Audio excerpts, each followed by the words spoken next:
What is going on? What is going on? Wake up in Cleveland on this fine Thursday afternoon for some of you. For people like me on the West Coast, it is 9:15 in the morning. It is early. So let's get this thing situated here. So today we have our featured guest, which is Warren Peace from Direct Music Services. Should be a good time. He loves to talk the shit. He loves to make jokes. He's a good guy.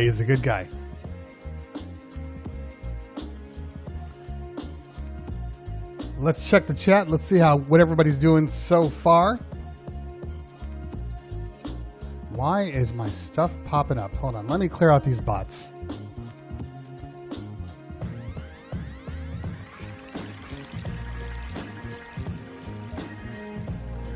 There we go. Let's clear out those bots. I swear to you, out of all the things that I do, getting my bots to work properly sucks. I can't seem to get that thing to work properly.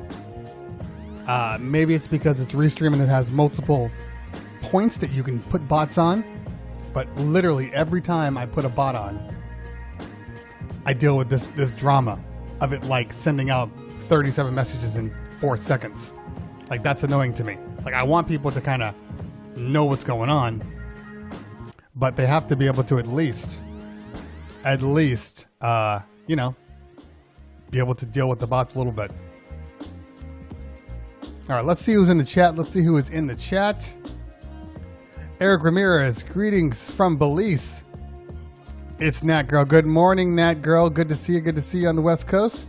The best coast, as you say.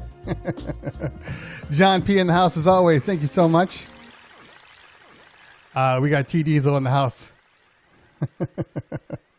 You are the joke maker, so we're going to have to see how he handles all the jokes coming from you. No, I don't mind. I don't mind John at all. Everybody do what they got to do. DJ Whooping in the house. What's going on, fam? Good to see you. Lee Man. Afternoon, everybody. Lee Man, where are you coming from? Where do you reside? Let me know, because I know when I got on your channel at about 6 o'clock yesterday, you were like, it's super late. So where are you? Are you on the East Coast? Are you not even in this particular country? Where are you at? Jet Style Sounds, what's going on? Now, forgive me if I have to sneeze, because I've been dealing with these allergies. At least I think they're allergies. I'm not congested or anything. I just feel like I have to sneeze all the time. Like, legitimately all the time. Jay Book, what's going on? I do have a little bit of a sore throat, so I have a feeling it has to do with the whole... Just probably have a little drip that's happening right now. But it is what it is. We still must go on. The show must go on, as they say. I already said hi to Jay Book. If I didn't, what's going on, Jay Book? Good to see you. Reggie Ward in the house. Good to see you, man. Good to see you. Moderator extraordinaire, DJ Lady Beats. Throwing on the effects in IG yesterday. She had all those effects in the IG stories. Had the shine and the glow and the sparkles and the different shaped eyes. Like, she was all about that life yesterday. If I do that, it just doesn't work. I've tried. It does not work for me. DJ Max in the house. What's going on? DJ Phrase. Ratbone. Every time I think about Ratbone, the only thing I can think about is the old show, Cat Dog. That's it. Every time I think of Ratbone, I think of Cat Dog. Cat Dog. Louis Aranda, what's going on? I'm still drunk from Little John's chat.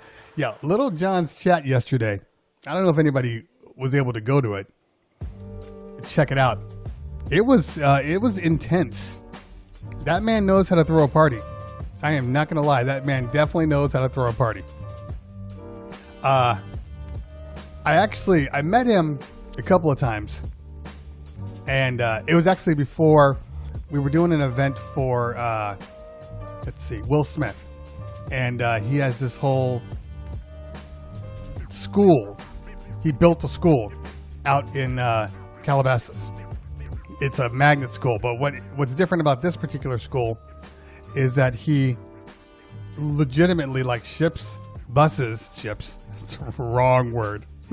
Buses, low income families and all of these things. He buses them to the school to kind of get them acclimated with the world as it is today. And so they were doing a fundraiser. Yeah. Will Smith does fundraisers for a school that he built on his own and makes millions of dollars. But yeah, he needs a fundraiser. So they're doing a fundraiser, and we were the DJs for the particular show, for the fundraiser. And we had a couple of special guests, and one of them was, Young Slade. Young Slade. Now, a lot of people don't know this, but Young Slade is Lil Jon's son. So at the time when we did the show, he was much younger. He was super young Slade. Now he's man Slade. So he really can't call himself young anymore. I mean, I think the kid's 20 something. But Young Slade, so he was DJing as a guest DJ. He's dope. He did the whole entire Scratch Academy, went through the entire thing. So he's a dope DJ. Well, Lil Jon was there to support his kid, and his kid went to the school. So it was actually very, very interesting to meet him. I got a couple of pictures of him. I gotta find them. It is Throwback Thursday. I should probably find these pictures and put them up. That actually makes more sense. Maybe I will. I wonder if I search Lil Jon in my photos, will he come up on his own? Jet Style, you are right. You cannot sneeze. Nope. If I feel if I sneeze right now, everybody in here is going to think they have COVID just by watching me. COVID eyeballs. But it is what it is. Sean Cap, good afternoon. Good afternoon. DJ Dre 287, good morning. All the way from New Jersey. Thank you for hanging out today. What else we have here? Dig'em Smack in the house. Dig'em Smack, good to see you, bro.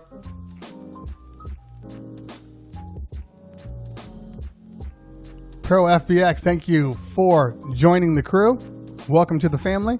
We're just getting started here. Authentic in the house. Mike Marquez, what's going on, bro? Good to see you. Good to see you. Anybody else? J Boogie 6. Did you throw some? No, I did not. But strangely enough, or not strangely enough, I'm going to say this. People tend to not believe me when I say this, but he is one of the coolest guys you will ever meet. The guy that you see on the YouTube and, Will Smith tries everything and all that stuff. That's really him. It's not a persona. That is him. When we were doing this thing, so there was probably, I don't know, 3,000 people at this one little fundraiser. They had stuff going on forever. It was like a carnival. We were just providing the music. And at one point, Cedric the Entertainer's out there, Will Smith's out there, and they're acting a fool, doing their thing. And he just stops. And then literally just turns around and walks over to us. It's like, hey man, what's going on? I'm Will Smith. Yeah, we know. Thanks for coming out. I really appreciate you doing this. Thank you so much. This was great, blah, blah, blah. And I'm just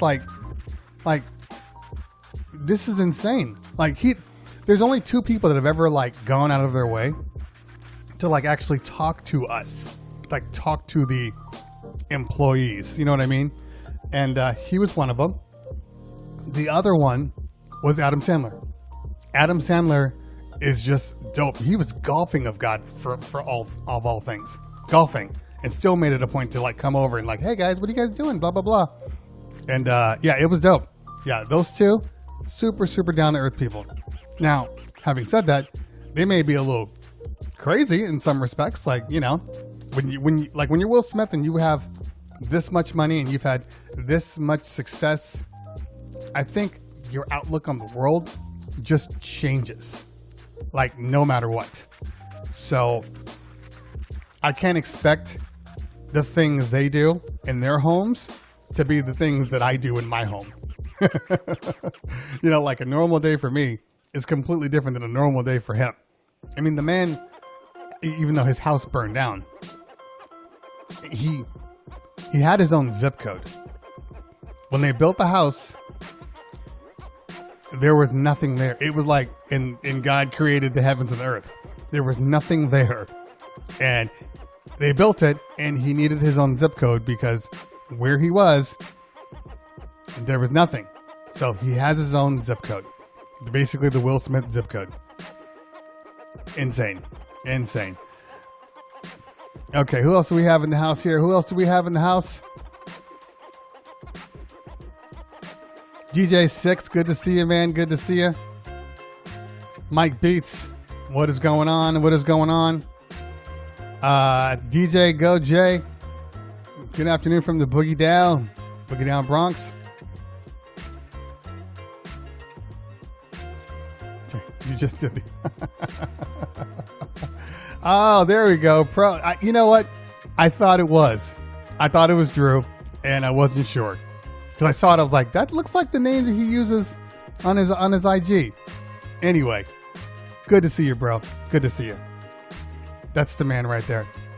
Hey, Drew, do you have any plans whatsoever of actually ever DJing live, like on Twitch? Like, do you have plans for that at all? I'm just curious. Okay. Deadmau5 does the same. Leeman says Deadmau5 does the same. Okay. Yeah, see, that's dope. That's dope. As you should. You know, there's one of those things where it's like, you're still a human being. So you have to at least be a human being. Just because you are successful, just because you are talented, and the talent for a lot of people may not be even something you worked at. Like maybe you were just a really talented jock. You know, maybe your parents were talented and they passed those talent genes on to you. And now you're making millions of dollars. Oh, like for instance, who was the guy on the Lakers? Andrew something. Bynum. Andrew Bynum. Okay. So remember, Andrew Bynum was a talented basketball player, but had no work ethic. Like he just happened to be good at basketball. So he's going to see things differently. He's going to be kind of an ass when he, in my mind, isn't even really entitled to be such. He just happened to be talented at one particular sport. You know, when they traded him and he went to the other team and they were like, you know, I can't believe, I don't even think they traded him. I think he didn't want to sign back with the Lakers. It was some stupid thing like he wanted too much money. And when they asked why you decided to go here, and he was like, they got banks here too. Like when you make statements like they got banks here too, you're not in it for the right reasons, you know? So I can feel the asshole complex without even speaking to him. It's stupid. It's stupid, I know. We had him on Caution's Heavy stream. Yeah, and Caution's another super down-to-earth dude. And, and I know a lot of people were talking about, maybe a couple days ago, we were talking about how at the end of the stream, how Caution was denied his partnership. And people were like, oh, I guess, you know, Twitch is cracking down. No, they actually weren't. From what I understand, and the reason why I know this to be true is because I've seen it happen to people. His numbers were inconsistent, even though he hit the partner status. After you hit partner status and you apply to be partner, they then check your trends for like a month or two. And if your number is like, say for instance, for whatever reason, your average is 75, but if you look at your daily averages, maybe they're like 48. and then you just happen to have like a raid of 1,000 people, and then that boosted your numbers up. So now it looks like you average 75 people, but in reality, you still only average, 48, 50, 55, 60, whatever, under the 75 threshold consistently. So from what I understand, that's why it happened the way it happened, but it's going to, give it a couple more weeks and it'll happen. My crew from Snapback, same situation.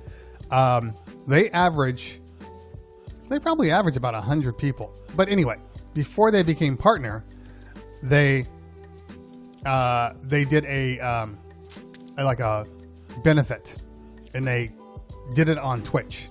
And the benefit, they hit the front page of Twitch the second, like the literal millisecond that they hit the front page, they had 12,000 people watching them. Like that. They agreed, and Twitch would put them on the front page because they were trying to generate all this money for this cause. And literally, the second they hit the front page, I was watching it. It was like 140 people, 12,000. Just like that. Like that front page it's a dream to most people. If you can hit the front page, you're pretty much guaranteed success. Like immediately. Because the amount of eyes, like people don't realize just how many people are on Twitch. Because, we're in our own little bubbles and we DJ, and maybe there's 60 people, maybe there's 100 people, maybe there's 200 people. That is absolutely nothing in the world. So when somebody hits 12,000, that's 12,000 for the music category. That's not 12,000 for the Fortnite category, or for, Grand Theft Auto, or for whatever game that people are playing. Like every one of those is a category, and every category has a specific, a number of eyes on them. So when we look at it like, oh man, like this guy has like 500 people, it's a lot, but in the grand scheme of things, it's really, really small, but I always say, cause people always concern themselves with the numbers. Like the numbers are important. They're not as important as you believe. And if you step back a minute and you look at it and you keep it in perspective and you think about the fact when you used to DJ, and let's say we do not want that one on here because we are not trying to be demonetized. Let's say you get asked to do a club and they say, we need you to bring people. And you're like, okay. And then how many people should I bring? Like, the more you bring, the better. So you throw your IG post up and you let your people know. And then they get there and you get 50 people to come see you. 50 people to come see you at this club. That is a successful night for any DJ out there. 50 people you're like the man. If you can get 50 people to come to your spot and watch you DJ, there's not a promoter in the world that's not going to bring you back. For 50 people. So if you're anywhere between 30, 40, 50 people on Twitch, you should be seeing yourself as successful. We get caught up in the numbers of other people. And we're like, we're not doing what we should be doing. Our numbers suck. Nobody's watching. But the reality is there's 50 people only watching you. So if you're at 50, if you're at 100 people in a club that just came to see you, you're like Hollywood elite. If you could guarantee that 100 people are going to go to your nightclub every single time you DJ, you can write your own ticket.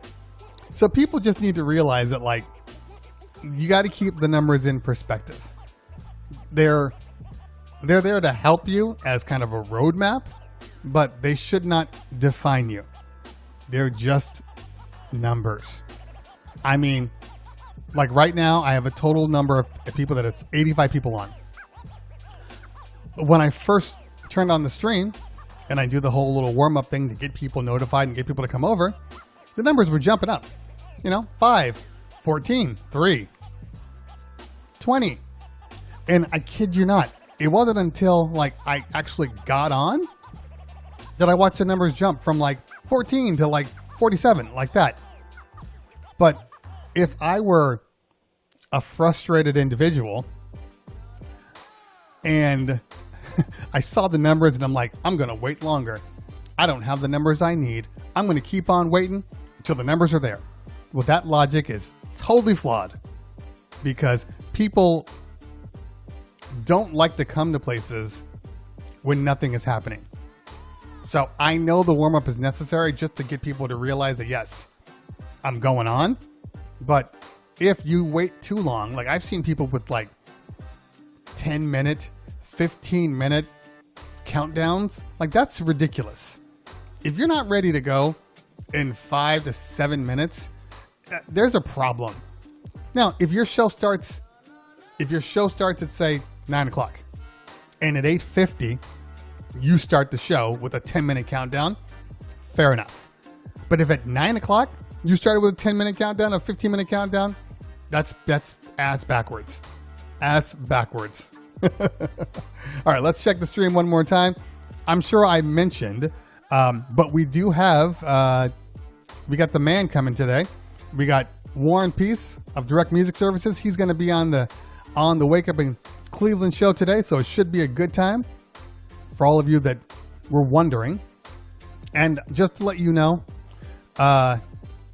what I'm thinking about doing is, because I do want to space out the amount of people that I interview, I think I'm going to do interviews for 3 days and then music for 2 days. So Monday, Wednesday, and Friday, I'm going to do interviews, and then Tuesdays and Thursdays, I'll do music. Obviously, I'm at the mercy of the people that I interview to see what they have time. By the way, next week, I got some good interviews coming through. Next week, you're going to be excited. Definitely going to be excited.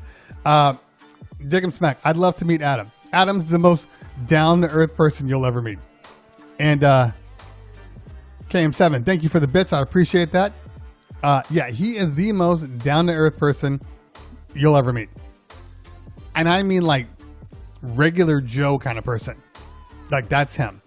Like when I talked to him, everybody was all, I don't think I told the story, but we did his daughter's bat mitzvah last, I want to say November, somewhere around there.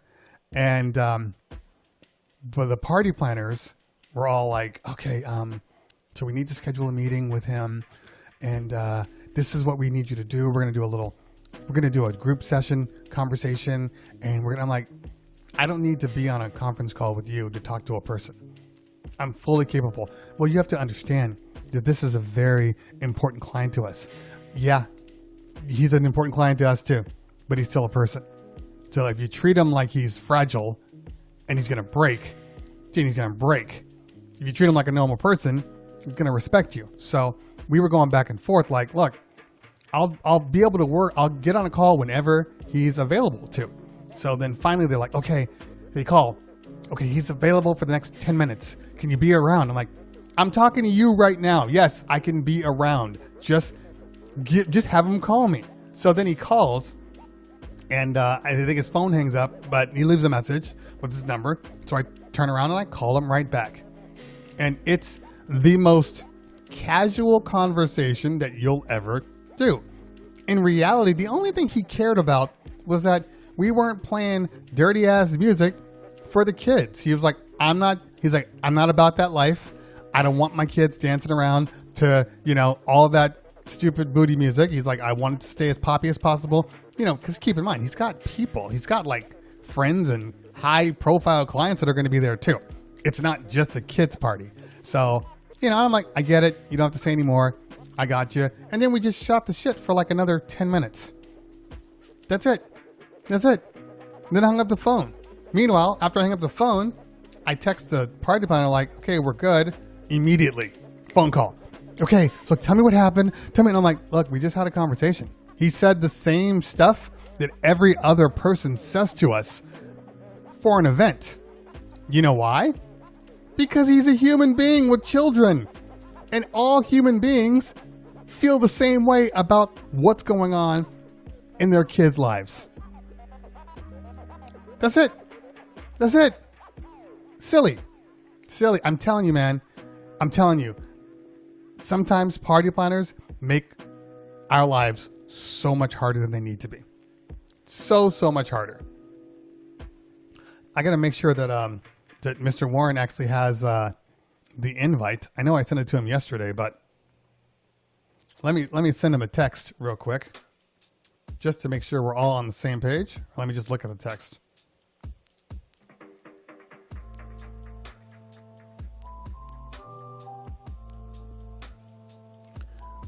Uh-oh, you might not have the login. Let me get that to him real quick.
All right. I think we're good now. So we'll see. Anyway, all right. So let's get back to these things. See if we have any questions here. Let's see what we got. Mike Beats in the house. What is going on? What is going on? C2G in the house. What's going on? Dahlia Wick, please sneeze. That's not fair. You don't want me sneezing. I sneeze in threes. So I'm one of those guys that's just like, and then I'll wait some more. And then my whole family runs out of the house because they think I'm crazy. Like that's my sneezes. I did give those same sneeze multiple times to my daughter. She's a crazy sneezer like me too. All right, let's see what we got here. Mike Marquez lurking.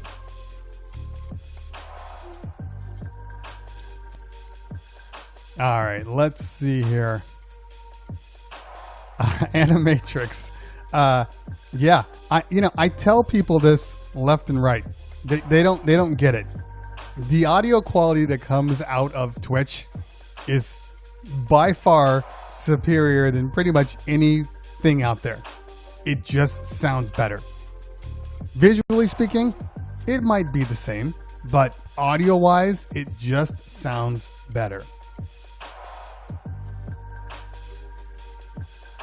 Francisco Aragon, thank you so much for the tip. I appreciate you, man.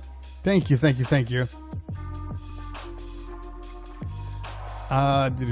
Let's see here. Okay, as soon as he gets on, he's not supposed to be on for another 12 minutes, but that's okay. DJ Dave B. Did somebody else have Dave B, I'm going to assume? See? Here comes the sneak.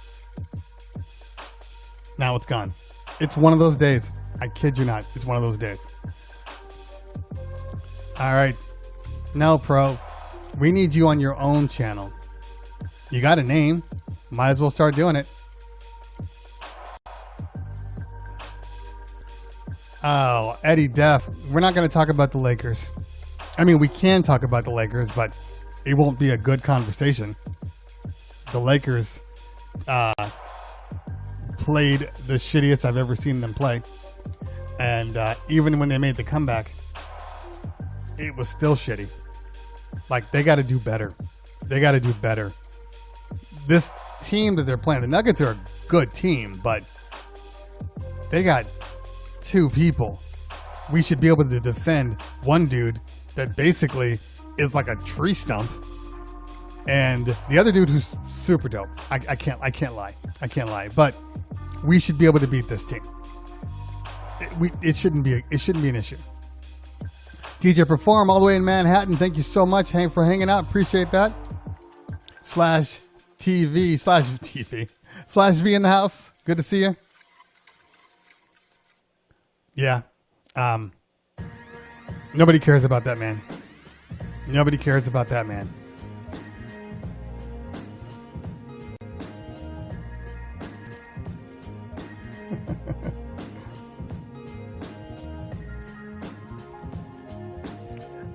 John P. Yeah, I'm not close yet.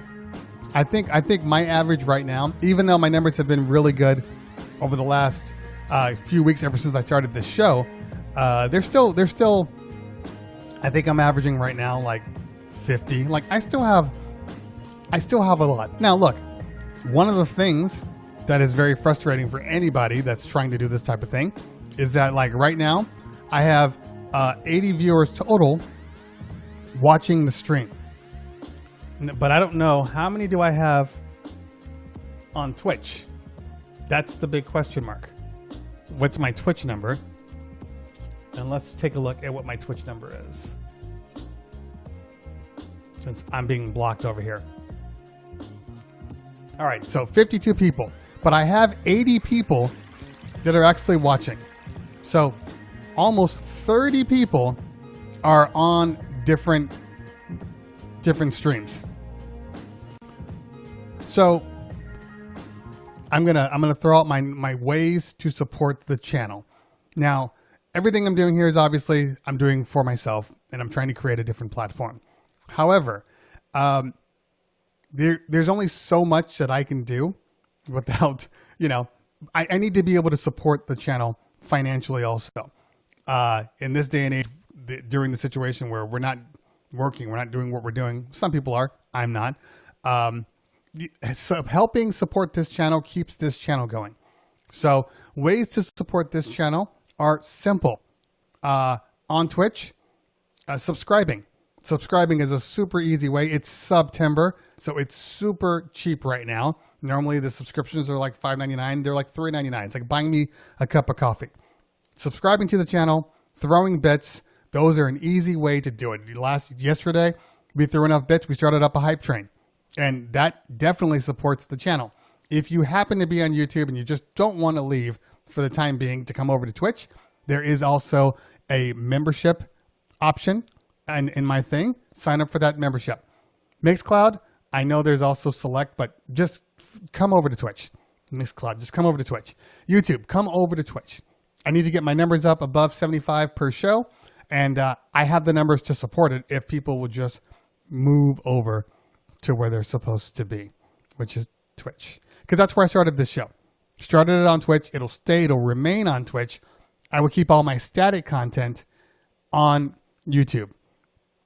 And probably once I become partner, just edits of this particular show.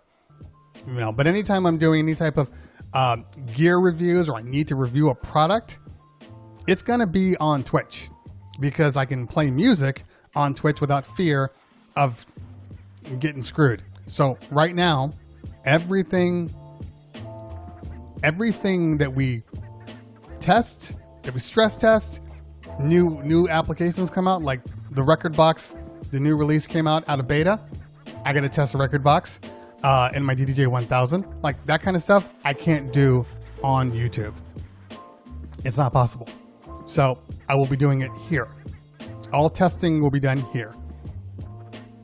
Okay, that's my spiel. So if you want to support the channel, that's how you can do it. If you're here anyway and you're viewing me and you're checking me out and you like what I do, that's how you can help.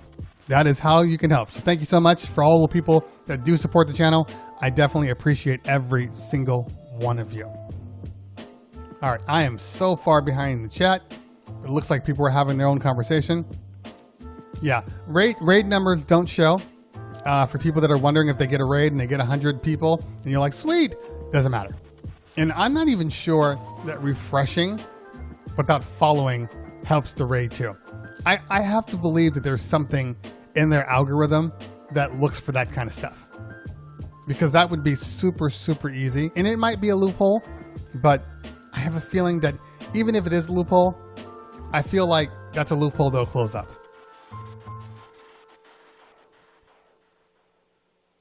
Yeah, okay. Is it kind of hard to affiliate? I mean, as far as things go, the numbers are super, super, super low. I mean, you only have to average 3 people on your stream. 3 people on your stream.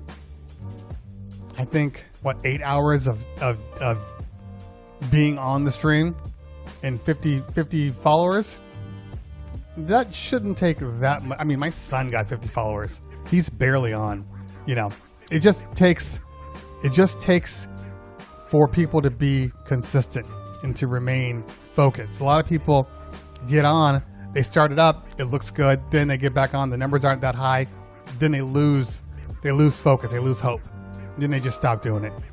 But you have to stay on. You have to stay on, stay focused, stay consistent, and the numbers will slowly turn around. Unless you're doing dumb stuff, and I can't talk about quality or what you're providing on your stream.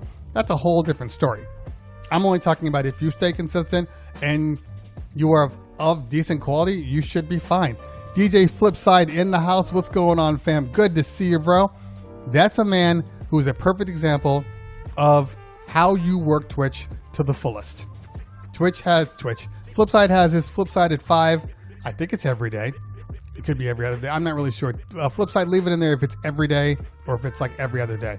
But his show is super, super dope.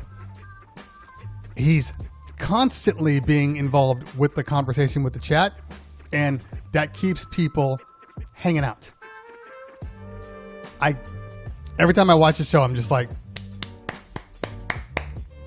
I even give him the slow clap. Wait for people to clap with me. It's a good show.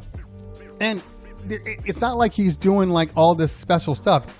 He's not green screening. You know, he doesn't have him jumping off a ski jump. He's just DJing and being personable and being a dope DJ. Is that so hard? Now, it is 9:55 and Mr. War and Peace has not shown up in the green room yet. He was a little nervous about the time. He was like, what time? Because he's in Las Vegas, so he's on my time. So it's 10 o'clock for him. I know it can be a little bit of an issue for a lot of people. But that's okay. It's all in good fun. Flipside, thank you so much for becoming fam. I appreciate that subscription, dog. Yeah, every little bit helps. Thank you. All right, let's take a look at all of these chats. We got Alec J Official. Welcome to the club. Make yourself comfortable. Yeah, as far as raids are concerned, you know, raids are cool. I like when I get raids, I'm not going to lie to you. But they really can be misleading, you know, because you can get a raid, and let's say you get 100 people. And let's just say, for instance, that raid was coming from somebody that like doesn't do anything that you do musically. So you get that raid and 100 people show up on your stream that don't care at all about the kind of music you're playing. Or that you're on a talk show and I get rated and I'm doing a talk show and people are like, I don't want to be on a talk show right now. And your 100 drop 70 people like that. And you're like, oh, damn, I suck. Like in your mind, you're like, I suck because everybody left. Or if you keep them, you're like, oh my God, I'm amazing. Sometimes it has nothing to do with that. It has nothing to do with sometimes with what you do versus just how people have come over to you. Because the same people might actually like the kind of music you're playing, but they've been on Twitch for the past 4 hours watching some other dude. And they're like, yeah, he's dope. I'm going to hit that follow. I'm going to come back to him the next time. But for now, I got stuff to do. You get what I'm saying? Like, it's amazing. It's amazing how you can get caught up in the numbers. All right, let's see what we got here. Casanova, good afternoon from the East Coast. I am definitely behind.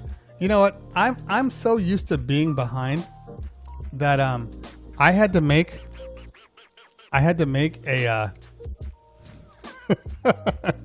I had to make a graph to show people, because some people were like, damn, he's not talking to the chat. I'm like, no, or damn, we talked about that 10 minutes ago. I know.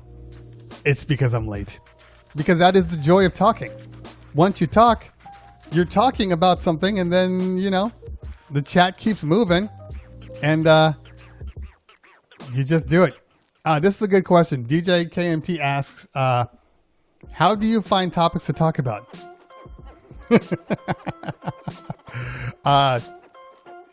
Well, the honest truth is, I don't.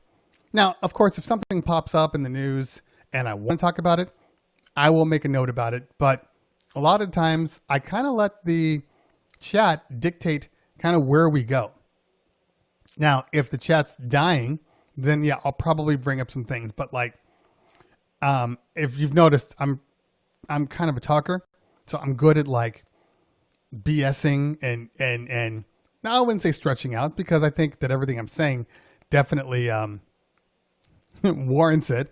But yeah, I don't really think about it a lot. Like, I have certain things I do want to talk about, and I'll usually think about them the night before and write them down. But besides that, yeah, it's just me chatting. Like I said, I could chat if nobody was on here. Flip side, you are totally correct, man. You are totally correct. All right, we're going to hop down here because it looks like this is good. Now, I'm going to have to send a text message to Mr. Warren because it is 10 o'clock and he is definitely not in the green room.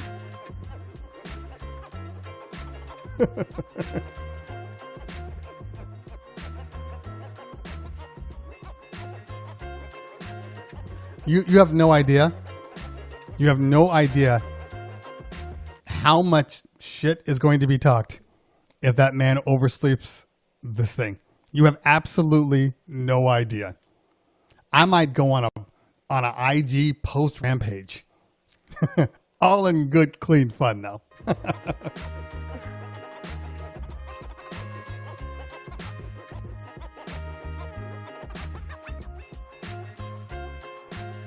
John P., this is wrong. Or you're making a joke. Maybe you're making a joke. Cleveland, for those who are wondering, is my real name. Cleveland is my first name. KMT, thank you for the bits. I appreciate you, dog. Chaos Jones in the house. Good to see you. Good to see you. Real DJ AK47. Good to see you too. Okay, he said yep. All right, so guess he's getting situated here. Yeah, Warren is definitely a legend. Now, I did spend a little time researching Mr. Warren because, you know, you definitely want to have something you want to talk about. Yeah, really interesting. I do see Warren in the green room. We're going to make sure that he's all set up first before we bring him in. So just do me a favor, Warren, if you can hear me. Just check your audio inputs. Make sure you got that. And then give me the thumbs up, and then we'll bring you in just a second. Cool. All right. So what I want to do, let me get my earpiece in.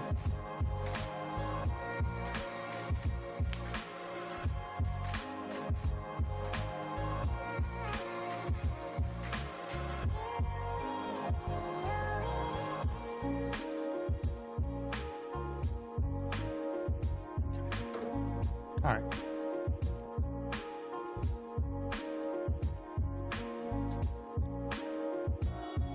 All right, we're just gonna, before we start this conversation, I just want to hop down the stream, make sure there's nothing that I'm gonna forget, and then never get back to it again. And then you guys can hate on me.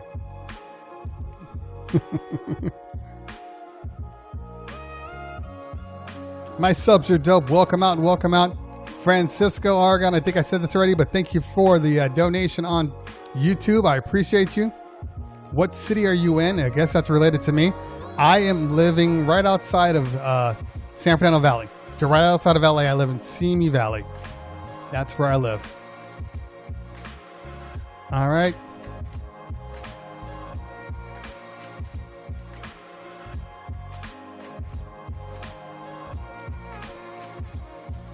Okay, I'm hopping through here now.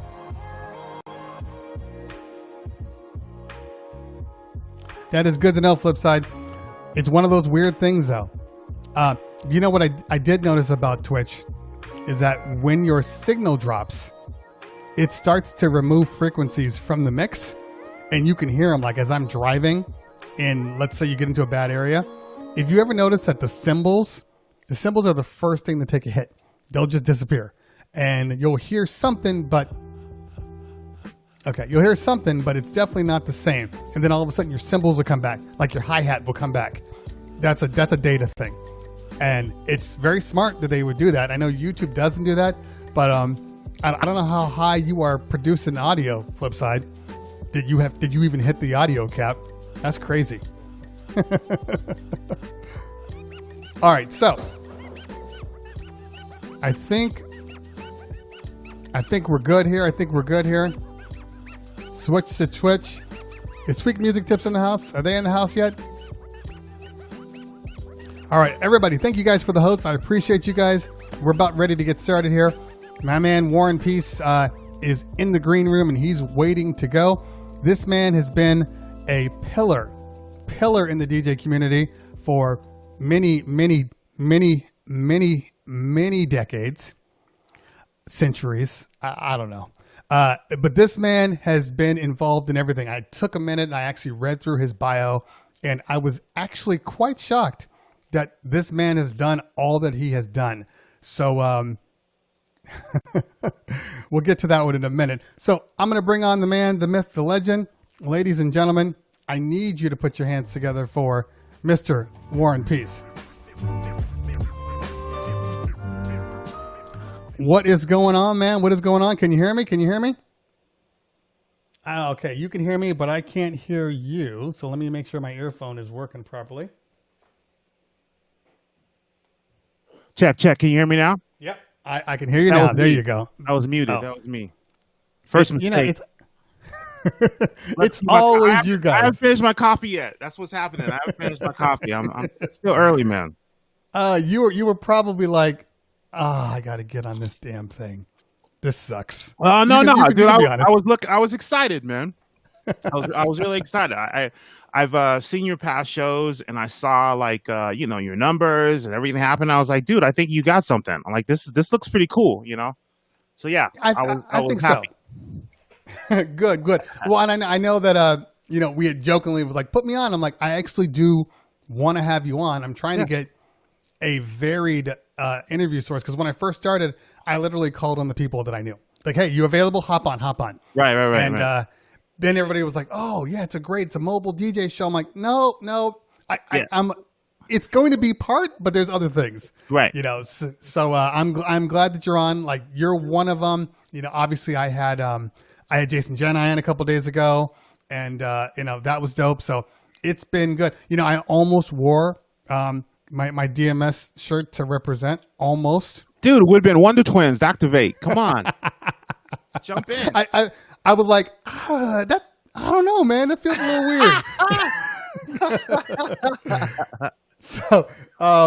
So now look, so you guys, you obviously one of the owner of Direct Music Services. Yeah, one of the owners. Me and Kevin Scott. Okay, Kevin Scott, gotcha. Now, how long have you been doing Direct Music Services?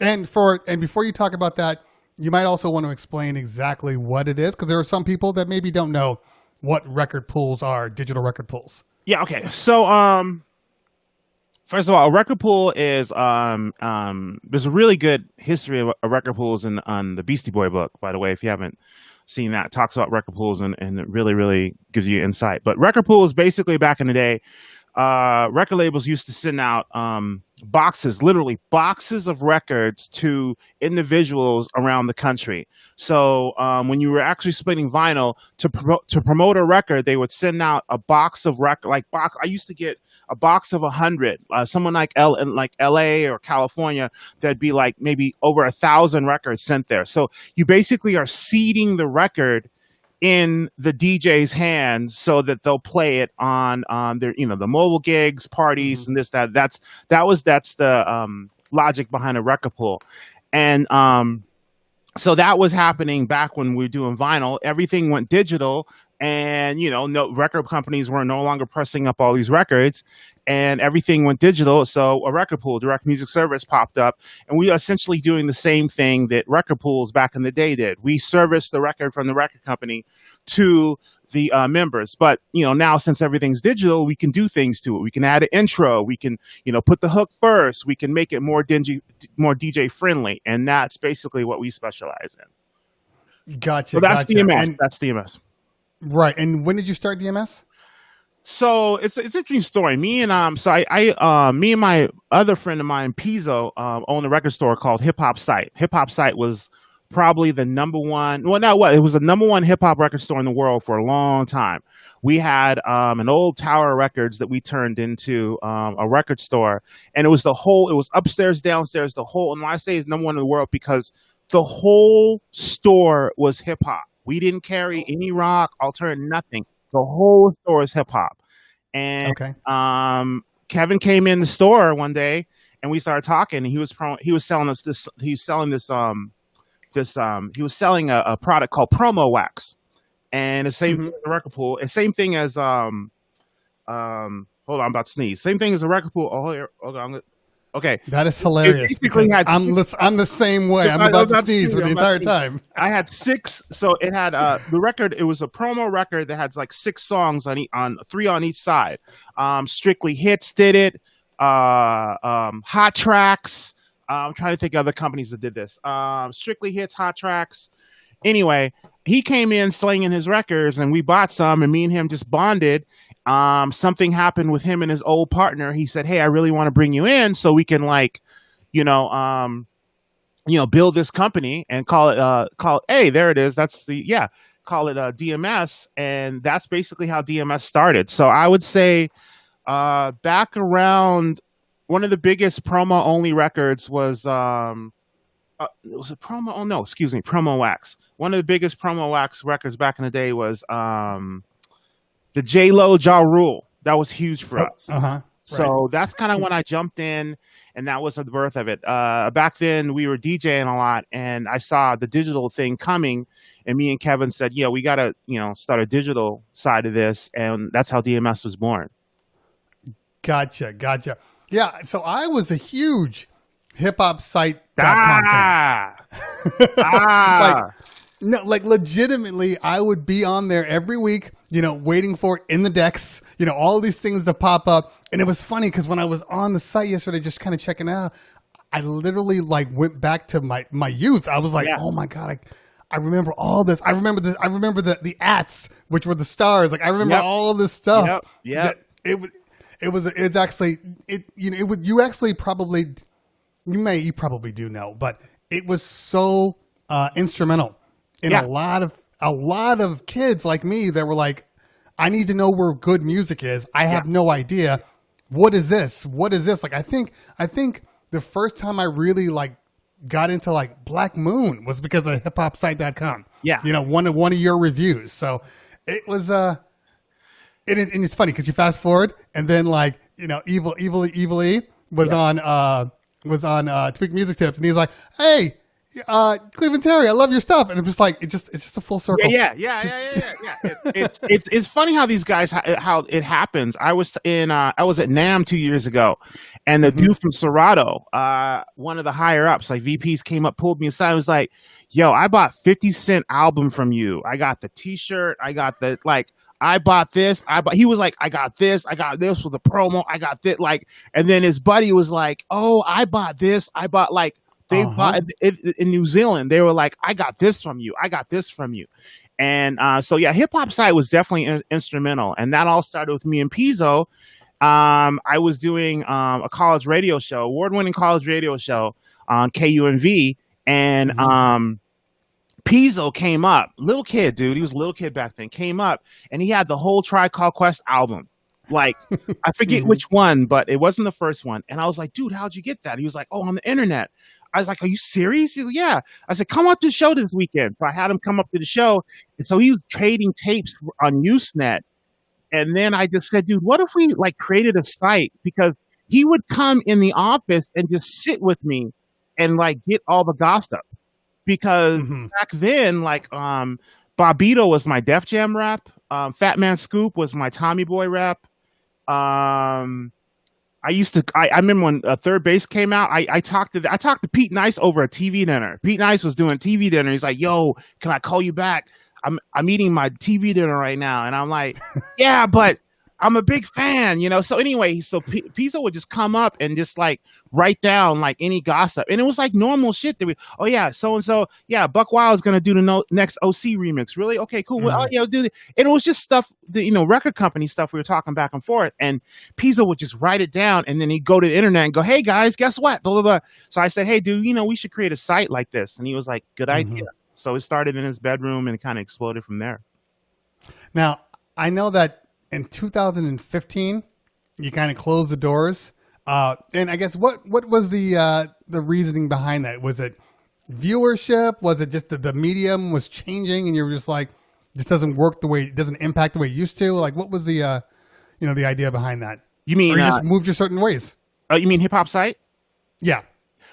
So I had left a while ago because I got tied up with DMS. I got tied up with so Pizzo. I can't remember when it happened, but when we closed the doors, that was just basically became Pizzo's outlet for writing, and I really had nothing to do with it. So I think Pizzo just naturally let it run its course, and it was just kind of it was just kind of done. Yeah, I think that's how that went. But yeah, he just I talk to Pizzo 3 times a week. We have Let the Record show now, so I still talk to Pizzo all the time. Yeah, I did notice that you did that too. Now, how often do you do the podcast?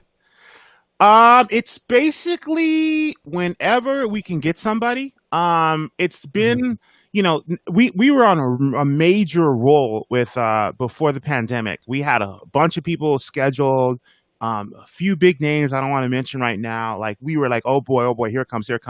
And the pandemic happened. So we had to kind of pivot and shift gears and start thinking about who we could get on, through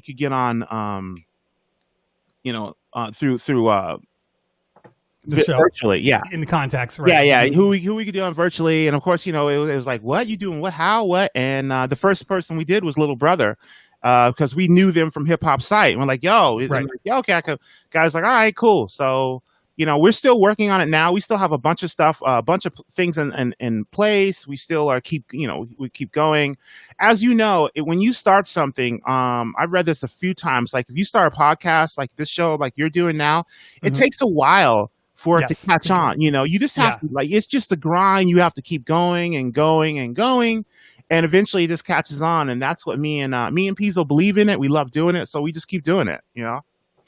Well, you can always ask me. I know I'm not Little Brother, but I'll hop on occasion. Cleveland Terry loves to talk. Hey, he does. Terry definitely talks. Yeah, people throw that in the chat. Terry talks. Hey, I want to shout out DJ Audio One in the house. Flipside's in the house. I don't know if you knew that. We got Drew Pro FBX. We got him up there. Mike Carbonelli. Yeah, Diggum Smack is here. Like we got some good people that came out to see you today. Oh, yeah, thank you guys. Thank you guys. Me and I just want to say props to Mark Carbonell. Me and Carbonell go way back in the day too. But yeah, thank you guys. Yeah, and it's interesting because obviously we've now come online and you've been doing this whole streaming thing and to be fair, like I didn't really have anything to do with direct music services until quarantine, right? Because I've always done BPM Supreme or DJ City, and right. I'm a local guy, so I knew all the DJ City guys, so it just kind of made sense. But it's interesting because like you have such a fan base for it. Like you have loyal people, and like even now with like when you look at the streams and stuff, and you got your Audio Ones and things like you have people that are like there for you, and that says a lot about how you run a business too. Well, thank you. When the whole I want to host this real quick. Can I pull this up and host it on DMS? I was like, yeah, sure. Somebody said, hey, you should host it. I was like, you know what? That's a good idea. Yeah, everybody else that's on here, feel free to host the stream. It always helps the channel. So thank you. So when the pandemic happened, and I am a big fan of always improving yourself. Improving yourself. And when the whole pandemic happened, the first thing I said was, well, let me start looking at all this shit I've always wanted to do. Learn to play bass was one of them.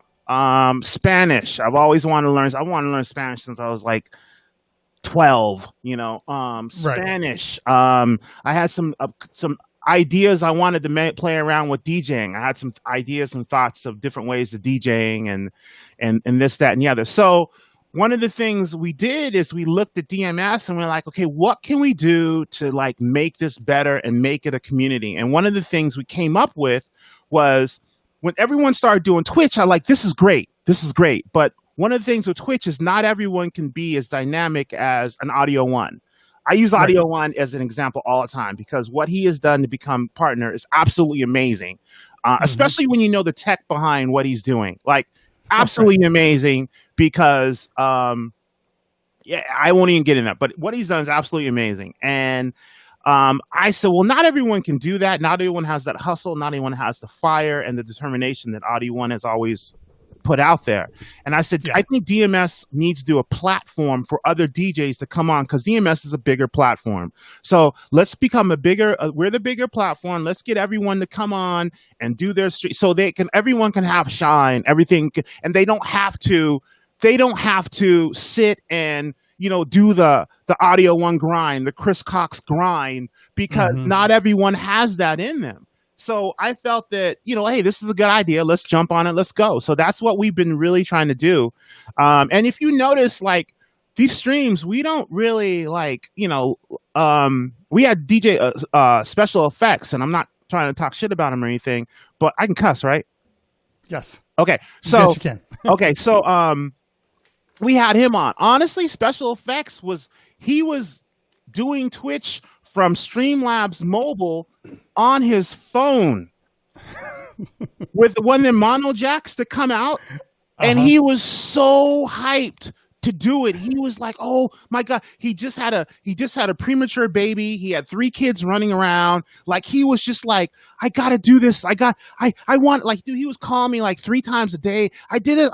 And I was like, dude, you're on. Don't even worry about it. You just play whatever the hell. Like he was just so happy. And I was like, yeah, that's what this is about. And then you go to someone like a Darth Vader or even your setup, or like Joshua Carl, who's got like 3 computers and blah, blah, blah, all this shit happening. Insane. And they're doing it. So I was just like, you know what? We got to just be an outlet for everybody. Like everyone to start from like the DJ Special Effects and all the way, because when it comes right down to it, it's about the music. It's about the music and just getting out there and getting that DJ oomph out of you. So I was just really happy. Even I'm looking at Mike Carbonell. Mike Carbonell was like, "Ooh, I don't have a green screen." I'm like, dude, fuck all that. Do what you want to do. And I want to highlight the fact that you don't have a green screen, and whatever. I want to highlight that because I don't want this to be some inclusive shit where you got to be the coolest and have the best Exactly. tech and be as ballsy as my man Cleveland Terry and demo shit like right on. Oh, let me try this new mixer. Oh, this is whack. Hold on, guys. you know. I actually had that happen to me yesterday. Oh, you my did? Right? face, yeah, my face died on me, and people were like, "Oh my god, is that gonna happen to my face?" I'm like, "Don't stress over it. I'm on beta stuff right now. I know it feels weird in your soul, but we're good. Don't worry about it." Now, when I remember watching you, this is like a couple months ago. And you were beta testing something or doing it, like, yeah, nah. I'm not used to where these buttons are. Blah blah blah. Yeah, that mix sucked. Okay, hold on, guys. I'm gonna change this out. And you put in, yeah, okay, this mixer is much better. I was like, damn. I remember when I first started on Serato, I was like one of day one guys on Serato, and I was beta testing Serato in the club. And there was this bug, where if you did a keyboard shortcut, the song would just start all over. And I remember before I did, I was like, okay, you gotta be careful. Can't do that keyboard shortcut. Sure enough, twice in the club, place is going crazy. I do the keyboard shortcut, and boop, starts over. And everyone looks at me like, what? I'm like, it's a beta. You guys just calm down. Everyone calm down.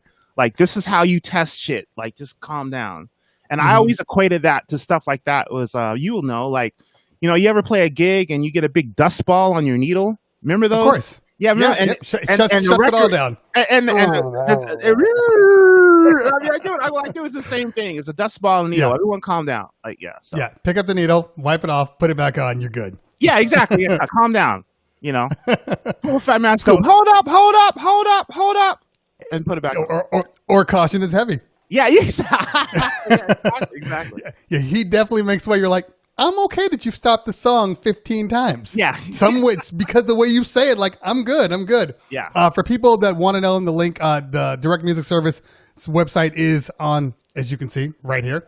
So make sure you take a look. Now, and you've gotten like some really good people, like Buck Rogers and like these super like high-end people to come on board. And Buck Rogers has done it more than once. Like, he tends to like, so, and that's what I'm more impressed about, because I think anybody can get somebody on once and then they do it and they're like, okay, this isn't what I thought, or this is what I want, and I'll never come back. But like, to get people to keep returning, it says a lot too. I think honestly, that's just the people, man. I'm not doing anything special. I'm not paying anybody. I mean, if you look at this week's lineup, we have Rhett Matic, Nick Bike, which is insane, and Spider Tech. I mean, honestly, without trying to shit on anyone else out there, like, this weekend you're shitting on them. This weekend is our biggest lineup ever, and it came easy. I hit Nick Bike on Instagram. He's like, yeah, I'll do it. Done. Spider Tech, I called Audio One. Audio One, like, here's his number. I called him, one ring. He picked up. Yeah. Hey, what up? Yeah, I'll do it. Rhett Matic was like, oh yeah, sure. That's what time? Okay. He, asked he was the only one asked a few questions, like, how does it go? And I'm like, yeah, let's do it. It was done. The dude was that fast. So again, I mean, I just, called them and, just went after it. That's all it's all about. I mean, these guys are DJs. They're cool and they like, being within the community. Like, I haven't really I haven't tried it. Like, I haven't really hardcore flexed it, I could I should probably try to hit Diplo up and go, hey, Wes, blah, blah, blah. Why not? Then, yeah, and then watch my ego get totally hurt. Yeah. So I don't know. He's like, who are you? Yeah, exactly. What? I was like, yo, remember me from Hot Yoga? Hey. Yeah. And his streams are insane now. I don't know if you saw the last couple, but like, I haven't. He's operating on a level, like, first off, you know how we do, like, say Darth Vader, for instance, and he's got his green screen, he's got all this stuff going on, and like, he'll have people dancing on the side, and you'd be like, oh, that's dope. You got a little green screen animation. Like, he's got the girls in green screen doing their own thing. Because at first I was like, people are like, is that a green screen? I'm like, they seem to be changing stuff up. And then a dude walked by, and then the girls walked off I was like, okay, you win. You win.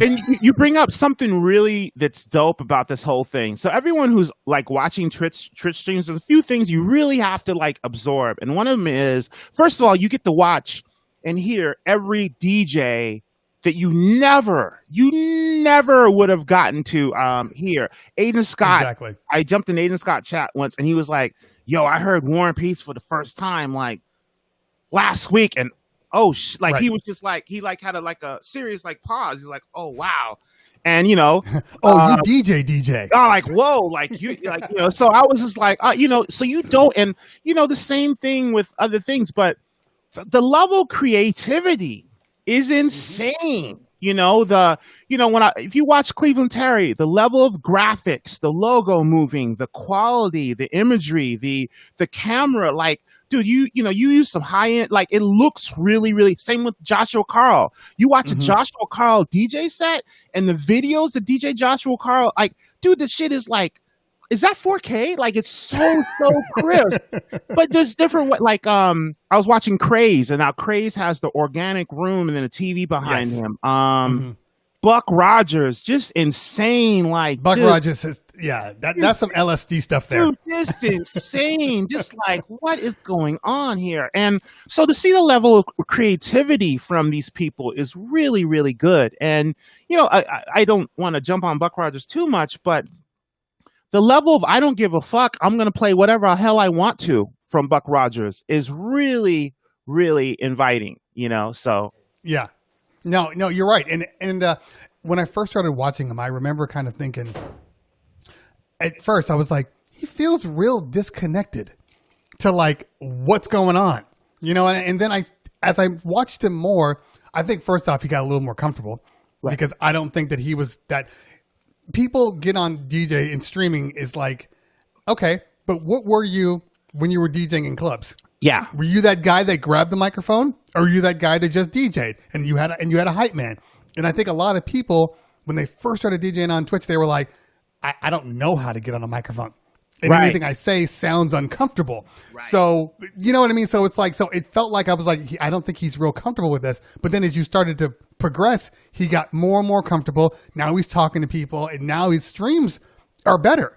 Because I was like, you have all this stuff and you only have like 45 people watching. Like that doesn't make sense. And you're Buck Rogers. And that's, you bring up another point. So DJing on Twitch, DJing in the club, and DJing is completely different. And I again, jumping on DJ Audio One, you owe me a check after this. But he is one of the top 5, if not 3, that I've seen and know how to work a Twitch audience with the mic, with thank you for the bits, blah, blah, blah, blah. You know, blah, blah. If you go in Miss Ninja's set, you jump in Miss Ninja's set, dude, you feel like Mother Bear is hugging you. Right. And, oh, thank you, blah, blah. Like, dude, you can't feel Nick Styles. I don't know if you guys know about Nick Styles. When you jump on Nick Styles, that guy has more fun than anybody on Twitch. He's jumping around. He has 2 glow sticks. His music knowledge is insanely good. He does a different format every day. You know, same thing with Darth Vader. I've heard of Darth Vader, but I didn't know his music knowledge was that, you know, like I've seen him do the Rock, the yacht. Like I'm like, this guy knows Yacht Party, like, Yacht Rock. You know, So I'm just, it's if you sit back and just really observe the landscape and see and absorb what people are doing, you know, you'll see like Chris Cox's community. If you jump into Chris Cox set and you look at the community, the camaraderie and his Discord and everything, it's just and, like those are fans, you know, and it's just. It's really really dope to see what has happened. I'm really kind of shocked. Well, I'm not really shocked, but I'm mildly shocked that Facebook and YouTube have kind of like just pushed it away. I felt there was some monetary stuff there they totally could have grabbed, but obviously to them the DJ is not important, and I think Twitch's platform logistically was already in place to take advantage of it. But I think I look at it at the fact that Cleveland Terry, a YouTube superstar, is now on Twitch talking about this when you still on YouTube, but YouTube to me has dropped the ball with you and not allowing you should be on YouTube now, not Twitch. YouTube should be like, yo, come on, do your thing over here. And they're not. And I think that, you know, they are really, really, really dropping the ball, especially Facebook. Without a doubt, Facebook. I think Facebook just said, we don't feel like we have time for it. Get out of here. Yeah, we don't want to deal with the We don't drama wanna of deal with trying to it. negotiate and all this stuff. We don't yeah, and I just look and go, you guys have really dropped the ball. But honestly, it shows you how insignificant and how much money DJs bring in. Like, it's just Right. a lower tier. Yeah, or is it a lower tier and they just didn't realize that it produces more than they expected? Because when you're watching a Twitch could have done the same thing. They don't technically have the licenses to support what we're doing, but they're like, the numbers are good, so it's weird.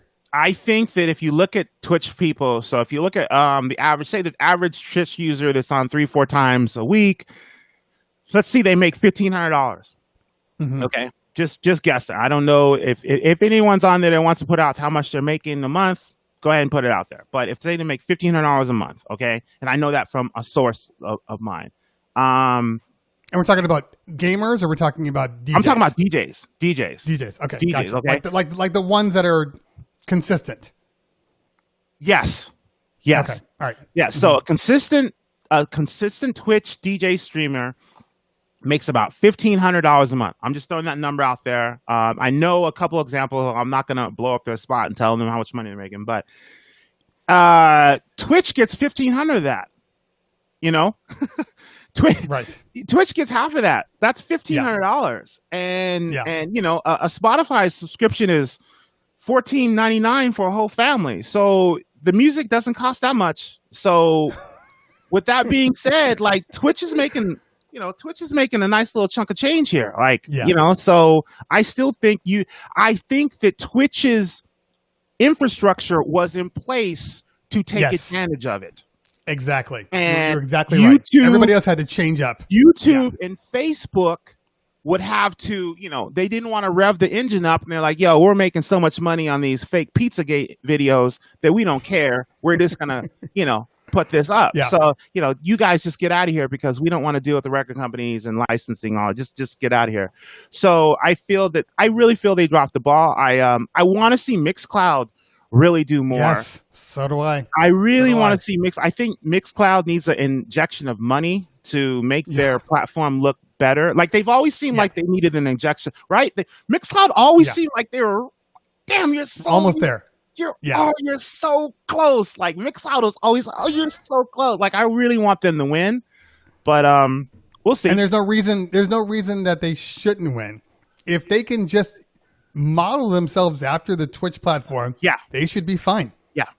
The DJs will just move over there and that's all. Because it's like, most people, yes, you have certain people that are gamers and stuff, and they're going to naturally come back to Twitch. But like everybody else, they're only on Twitch because of the DJs. Mm-hmm. So why not push that to Mixcloud instead? And there's the other company, Play DJ, which is also a competitor. They're a newer competitor that are trying to push out. They have a really solid platform. They're basically, I want to say they're in between a Mixcloud and a Twitch. Okay. So they've already started building in that technology, because I saw a demo of their upcoming release and it looks impressive. But you have to and they also have licenses too. So they're a legitimate company. Okay. But you have to convince people, how do I make money as easily as I do on Twitch?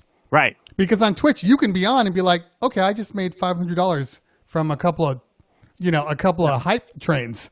Yeah. And I didn't do anything but what I normally do here. So that's the kind of thing that, like, it's going to prevent people from moving over. Because I can get a subscription. Yeah, I have a subscription. They pay my $5.99.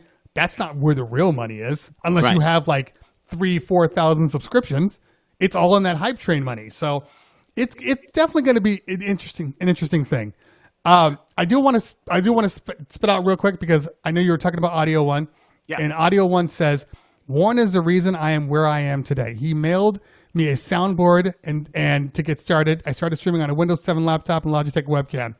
So that man appreciates you. No, that's exactly. And I wasn't gonna blow. I've done it before, but yeah, dude, I sent him. We talked, and I was like, dude, you really have to stream. Like, you really have to get on here.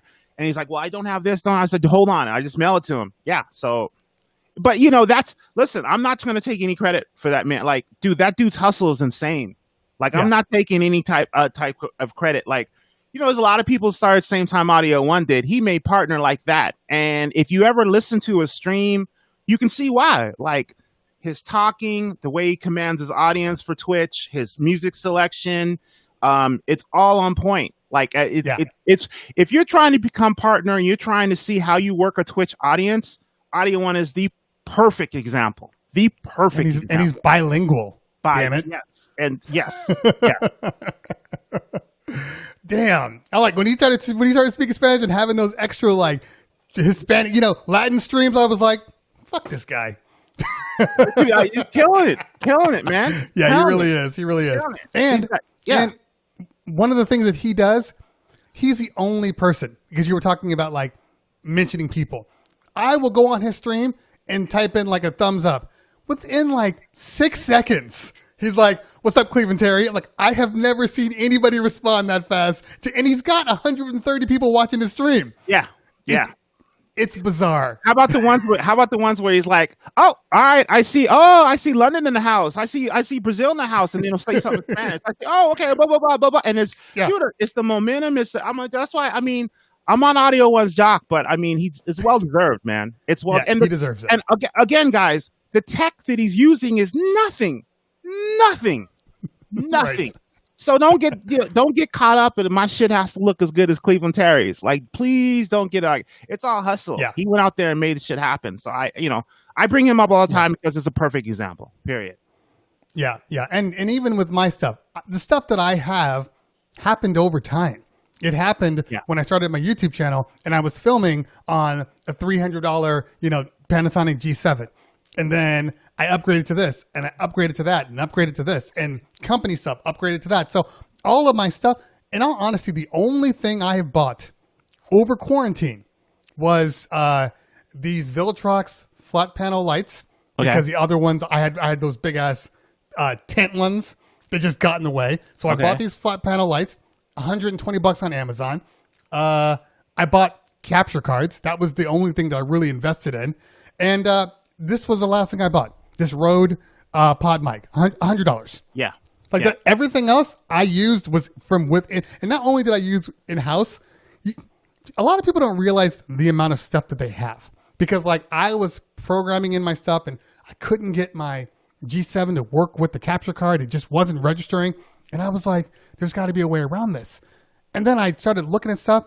I got one of my old switchers I bought from like Radio Shack years ago, plugged the HDMI in that switcher, it converted it, and it plays just fine. Dude, for real. And there's a whole bunch of that kind of stuff around my house. Yeah. And now I've streamlined. But like, I have a hub, this pluggable hub that used for all my USB. That I had that in my desk at my office for 3 years. Yeah. Didn't touch it. Now I was like, I need to put these cards somewhere. Yeah. So it's like, you don't have to do everything, because that's the first thing that everybody said. I brought people on. I'm like, you need to go onto Twitch, and they're like, I need a green screen. No, you don't. Yeah, exactly. Yeah. I got my camera. I'm like, dude, like, you know what? MC2J Man. That's a perfect example. I don't know if you know who he is. MC2J Man. I know who he is. Yes, he's on. Yeah. So he operates. He has a little controller, and he is the epitome of a bedroom DJ. Right behind him is his bed. He's got a little controller. He uses the camera in his computer. So as he's DJing, his face is all you see is his face, nose, eyeball, and maybe a little mouth. That's all. Then he's got like he has this microphone. It looks like a drum mic. It's one of those super long like dynamic mics, and that's what he uses. And it's like he was on. I'm like, yo, man, your stuff is distorting. Like, you got to bring that stuff down. Can you back up a little bit? He is so involved in everybody's communities that they raid him like crazy. Yeah. DJ5 raided him with like 200 people. It was one day. I think he got raided like 7 times. He had like a full on like $1,000 people stream the entire time he was on. So it's like, you don't have to have everything. You just have to be somebody that people like. And then he backs up and does this booty dance. And that's a whole nother thing. But everybody's got their thing, I guess is what I'm saying. So if you can be unique about it, you can find a way. Yeah. You know what I mean? It's like, even Miss Ninja, she was smart about it though. She's all about her business. I don't know. Most people don't really know who Miss Ninja is. Like, they've seen her on Twitch and they're like, oh, that's DJ Miss Ninja. That woman before Twitch, you have no idea how many bookings she had on a monthly basis. She had, like, she would work 5 days a week DJing, not at nightclubs, all corporate. Yeah. Like all of them. Like she's all about her business. Everybody, oh, I'm at Xerox today. Oh, I'm doing a Kinko's thing. Oh, I'm doing this. It's like, okay, I respect you. I respect your grind. And so it made sense that she'd be successful on Twitch. Right. Because she knows what it takes. And she was the first, because she was on Facebook, and she was the first person I saw that said, hey, we're on Facebook, but we're also on Twitch. Head over to Twitch. She was one of the first people that started saying that. So I give her mad props. She's super dope, and she's so down to earth. Yeah. Like she could be this big as, who I am. Yeah. 916 Junglets in the house. That's another one. 916 Junglets, the perfect example. Okay. He does dad hip hop. He does drum and bass. Like he's a drum and bass producer, and you can create a niche. Yeah. In Twitch. There's people out there that want to see what you have to offer that they can't find anywhere else. So Twitch is the place. I do respect Twitch. Yeah, yeah. So let's talk a little bit about this is like what's that guy like Charlie Rose? Let's talk a little bit about your childhood. Now in your bio it said that you were obviously introduced to music at an early age.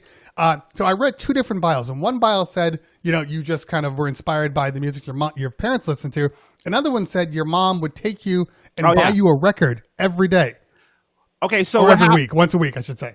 So what happened was back when I was, I don't know how old I was. I want to say I started pretty early. I started buying 45s when I was like, I don't know, 5, 6, I don't know. I really don't know. But what I do, so as a little kid, my mom would say, hey, come to the store with me. And I'm like, I'm home watching cartoons. And my mom was like, here, I'll buy you a candy bar. Come to the store with me.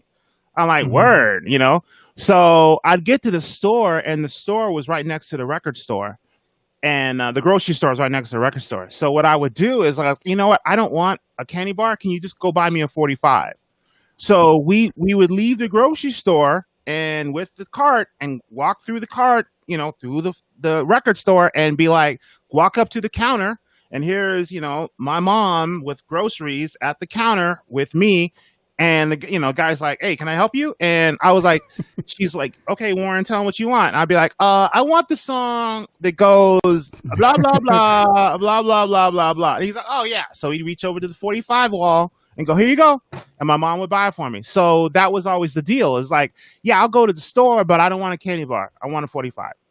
So that's how I was like, that's what the one in the bio. So my parents weren't like, you hear a lot of like the hip hop producers or whatever. Oh, my dad or my uncle had a huge record collection. That wasn't my parents. My parents didn't listen to a lot of music. They didn't. That wasn't my family. My parents had records, a few jazz records, a typical like R&B records back in the day, but it wasn't like they had a huge library and the uncle was a DJ and all the other stuff like that. I would just kind of go through their records and play some during school. When they were away for work and I was home like summer break or school, I would just kind of play their records because I like playing records. And I like music, and it took off from there. But yeah, my parents weren't really like the typical parents that you hear that have like a huge record collection or the uncle. My uncle was a DJ type of thing. That wasn't it. It was just, normal collection, and I just would play stuff every now and then. Right. So when did you first? And you had 45. So what were you playing on? I had an old Fisher Price turntable. Like, it was a good one. It wasn't like it was a good one. And then it didn't have an orange platter. No. It was black and white. It had a 45 platter, and the tone arm was black. And it had one speaker right behind the where the magnet was supposed to be. You know what I'm talking about, right? Yeah. Yep. And what I did is my parents had that big ass stereo. The piece of furniture that had the big old stereo with the turntable. Of course, all one piece. Yeah. And you slide the back so you could get to the turntable part? Yeah. Well, I couldn't mess with that. But my dad upgraded to a new stereo, so I couldn't mess with the new stereo, but I could mess with the old one. So the old one was in the old part of our house. It was old, but it was still good enough not to throw away. So what I did is I take my turntable, I put it on top of that because it's, you know, big ass piece of furniture, and you open it up the middle, and I opened up the back of my Fisher Price and took the speaker wires out and attached those speaker wires to the input of the old thing because I wanted it to sound bigger. Yes, you know, I didn't like that little tiny speaker. So of course, I graduated from that Fisher Price to taking the wires out of it and putting it into the back of the stereo and using that stereo as an amp so I could have my 45s and whatnot sound way bigger.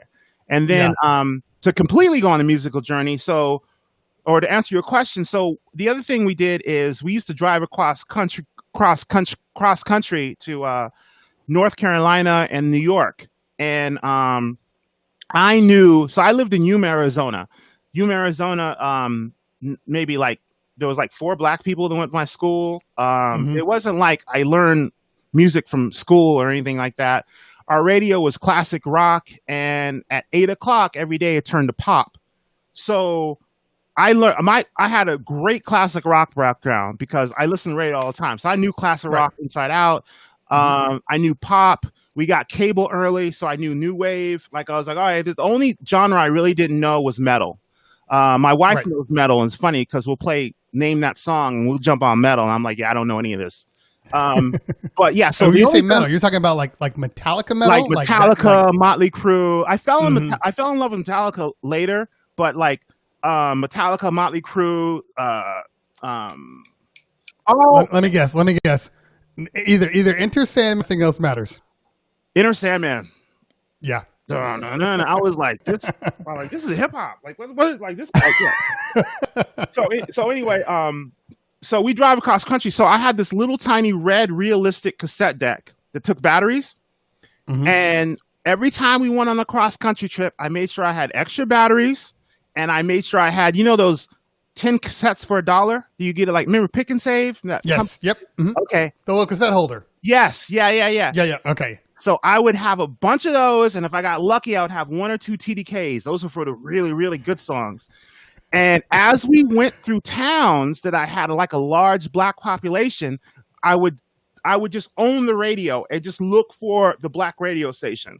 There was no internet. There was no, like, you don't know it. So there was you would just go and and if I got really bold, and I'm like 12, if we went to a gas station and I saw like a black dude or a black family, I would go, yo, what's the radio station? And they tell me, and I turn on that, and I would just, as we're driving out of town, I would just record the radio because we all recorded the radio. That was the only way to get new music. That was it. But see, so going across country, I could hear like Dallas. I was like, whoa, what's this place in Dallas? You know, you start hitting the South and you have some really good urban radio stations.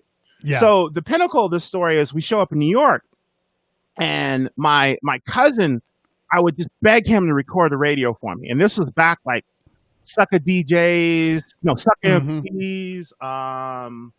I actually heard Sucker MCs for the first time in New York. That blew me away.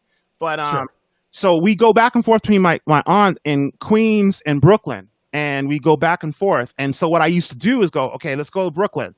And I go, hi, and then run down to the basement where my cousin was and just take over his boombox and hit record.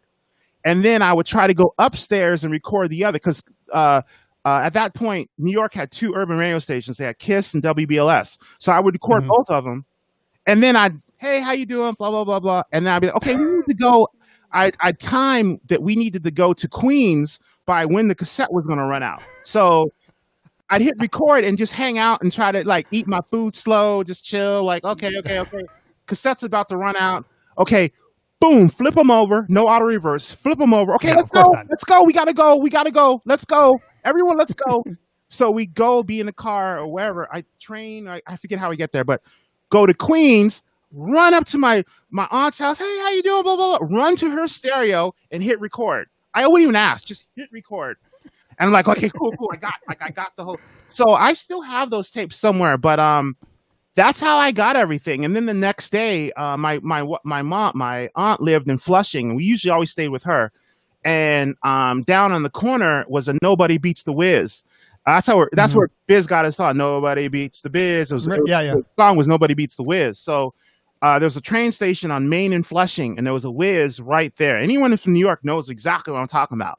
So I would beg my mom to let me go to the damn record store, and my aunt would be like, "It's just down the street, like it's fine." And my mom was like, "I don't know, 13, I don't know how old it was," and I would just run out with whatever money I had, and it wasn't necessarily about buying the records. It was more just to look at the wall and see, right. And it was like your internet, because you just look, okay, yes, that label, oh, Sleeping Bag, I've never heard of that before, that looks good. Def Jam, and you turn it over, ooh, and this is my head.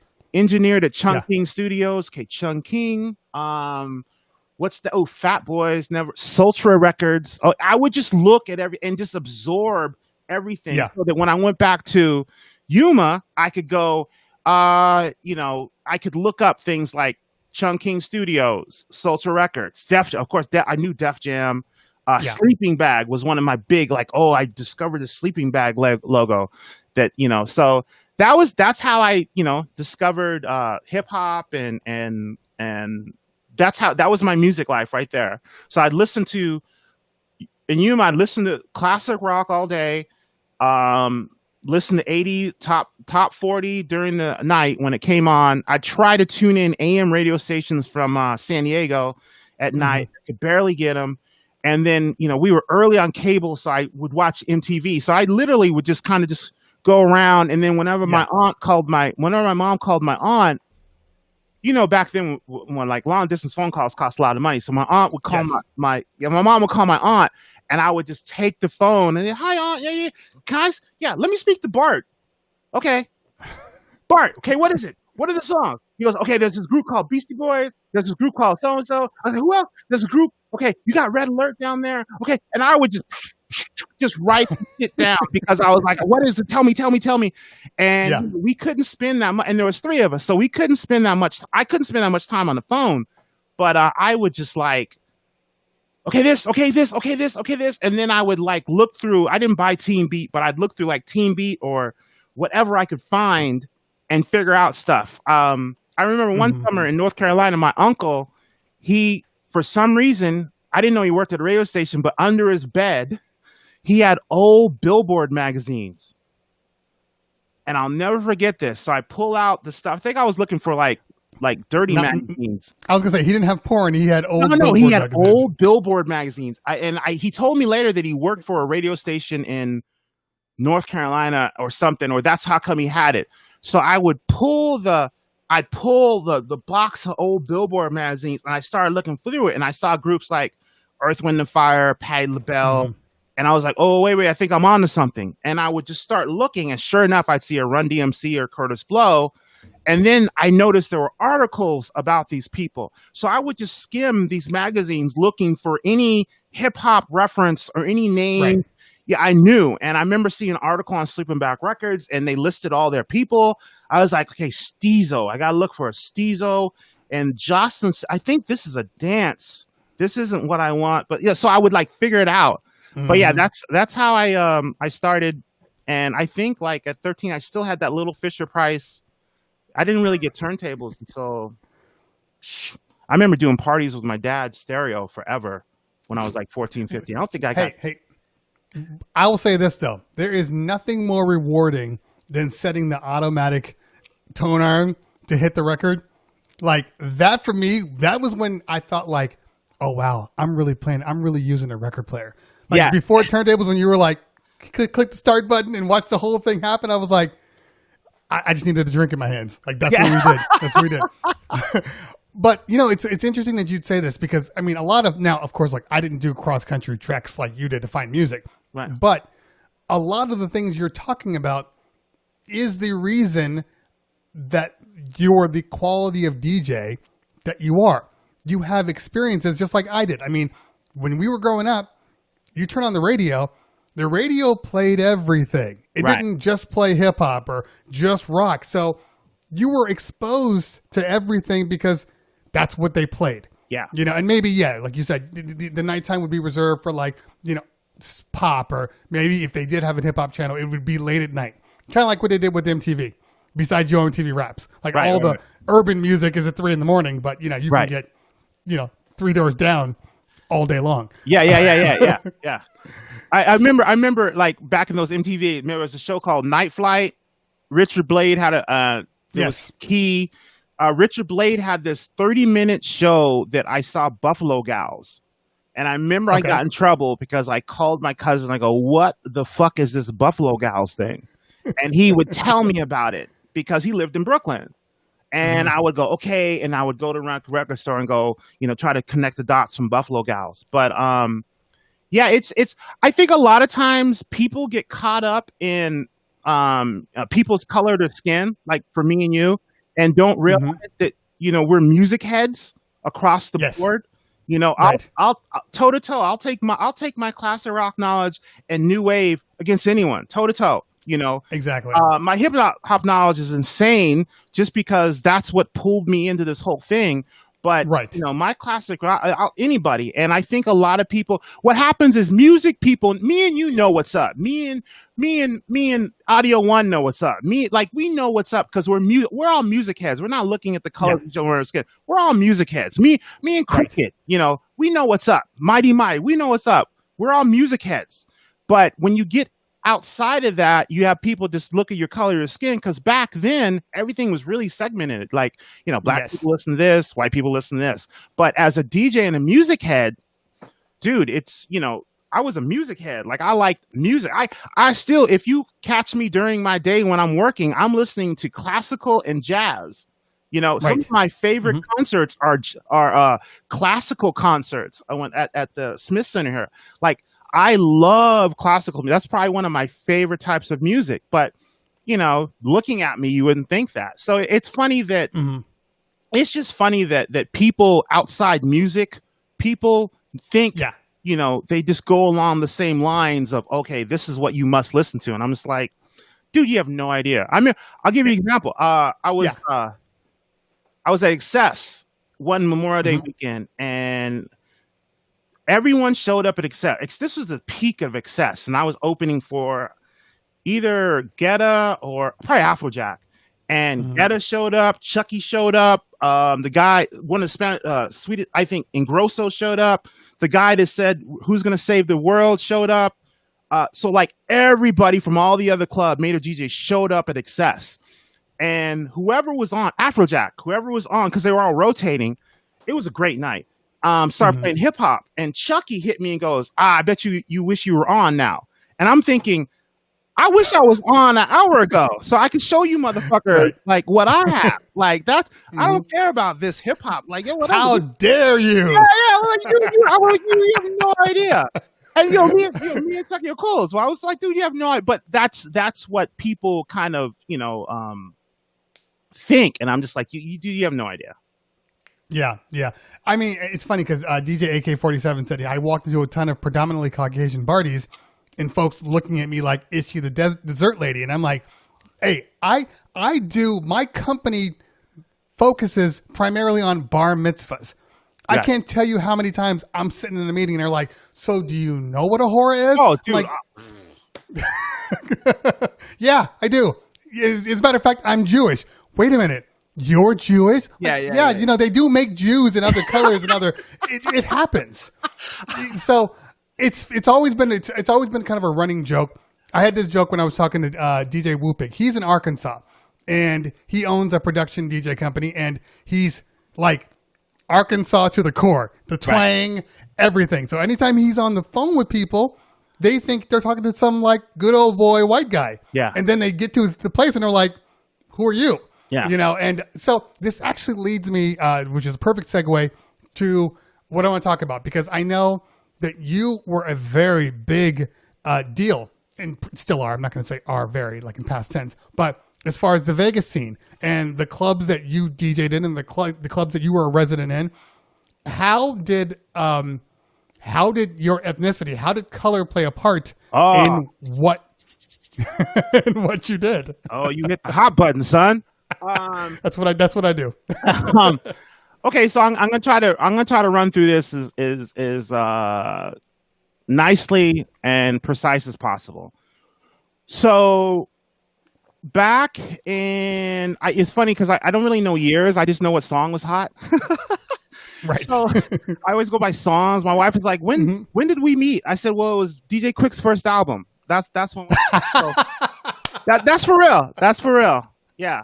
She's like, right. She's like, when my son's birthday and my wife's birthday is March 9th. And like, oh, it must be easy to remember. I go, yeah, it's easy because that's when Biggie died. They're like, so that's how my brain works. Not because they have the same birthdays. Because, oh, that's when Biggie. So back in the early Vegas days, there weren't any hip hop clubs. There weren't, like, you had to, during fight weekends, they'd call me in to do like a couple hip hop things here or there, but that was it. Like, getting, I'll tell you a story. There was a club in Vegas called C2K, and there's a guy by the name of Stevie D. And Stevie D ran this club, Italian dude from New York. And, he wouldn't let me in the club. I just wanted to see. It was a brand new club. I just wanted to see the club. Right.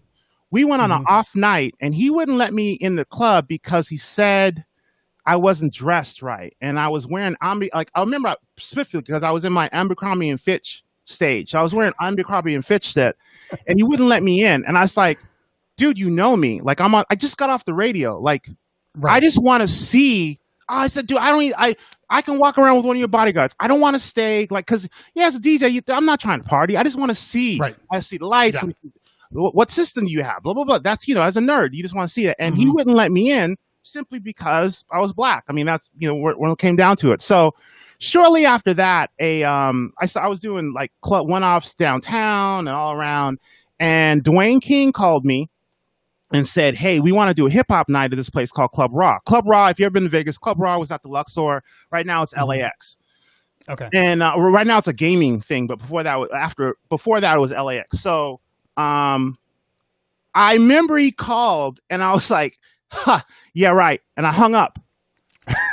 And now keep in mind, I was a big deal on the radio. I was on KLUC, which is the #1 pop station. I had the #1 mix show. I was on KUMV, the college station. So I was on two stations playing pop music and playing underground hip hop. I had won awards for underground hip hop. My PD at KLUC loved me.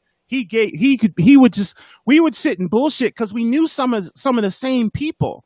And his name was Cat Thomas. Cat Thomas was one of my biggest fans. He was like, yeah, whatever Warren wants, yeah, whatever. He was always in my corner. So sure, he let me do whatever I wanted on the show. Like I could sneak in a Black Moon because he knew that I would pad it with a Christina Aguilera or something. He knew that I knew what to do. So he's like, Warren, you can do whatever you want because and he knew that I lended credibility.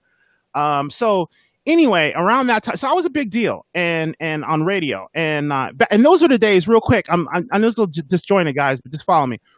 DJs used to jump on the radio because they would get free records.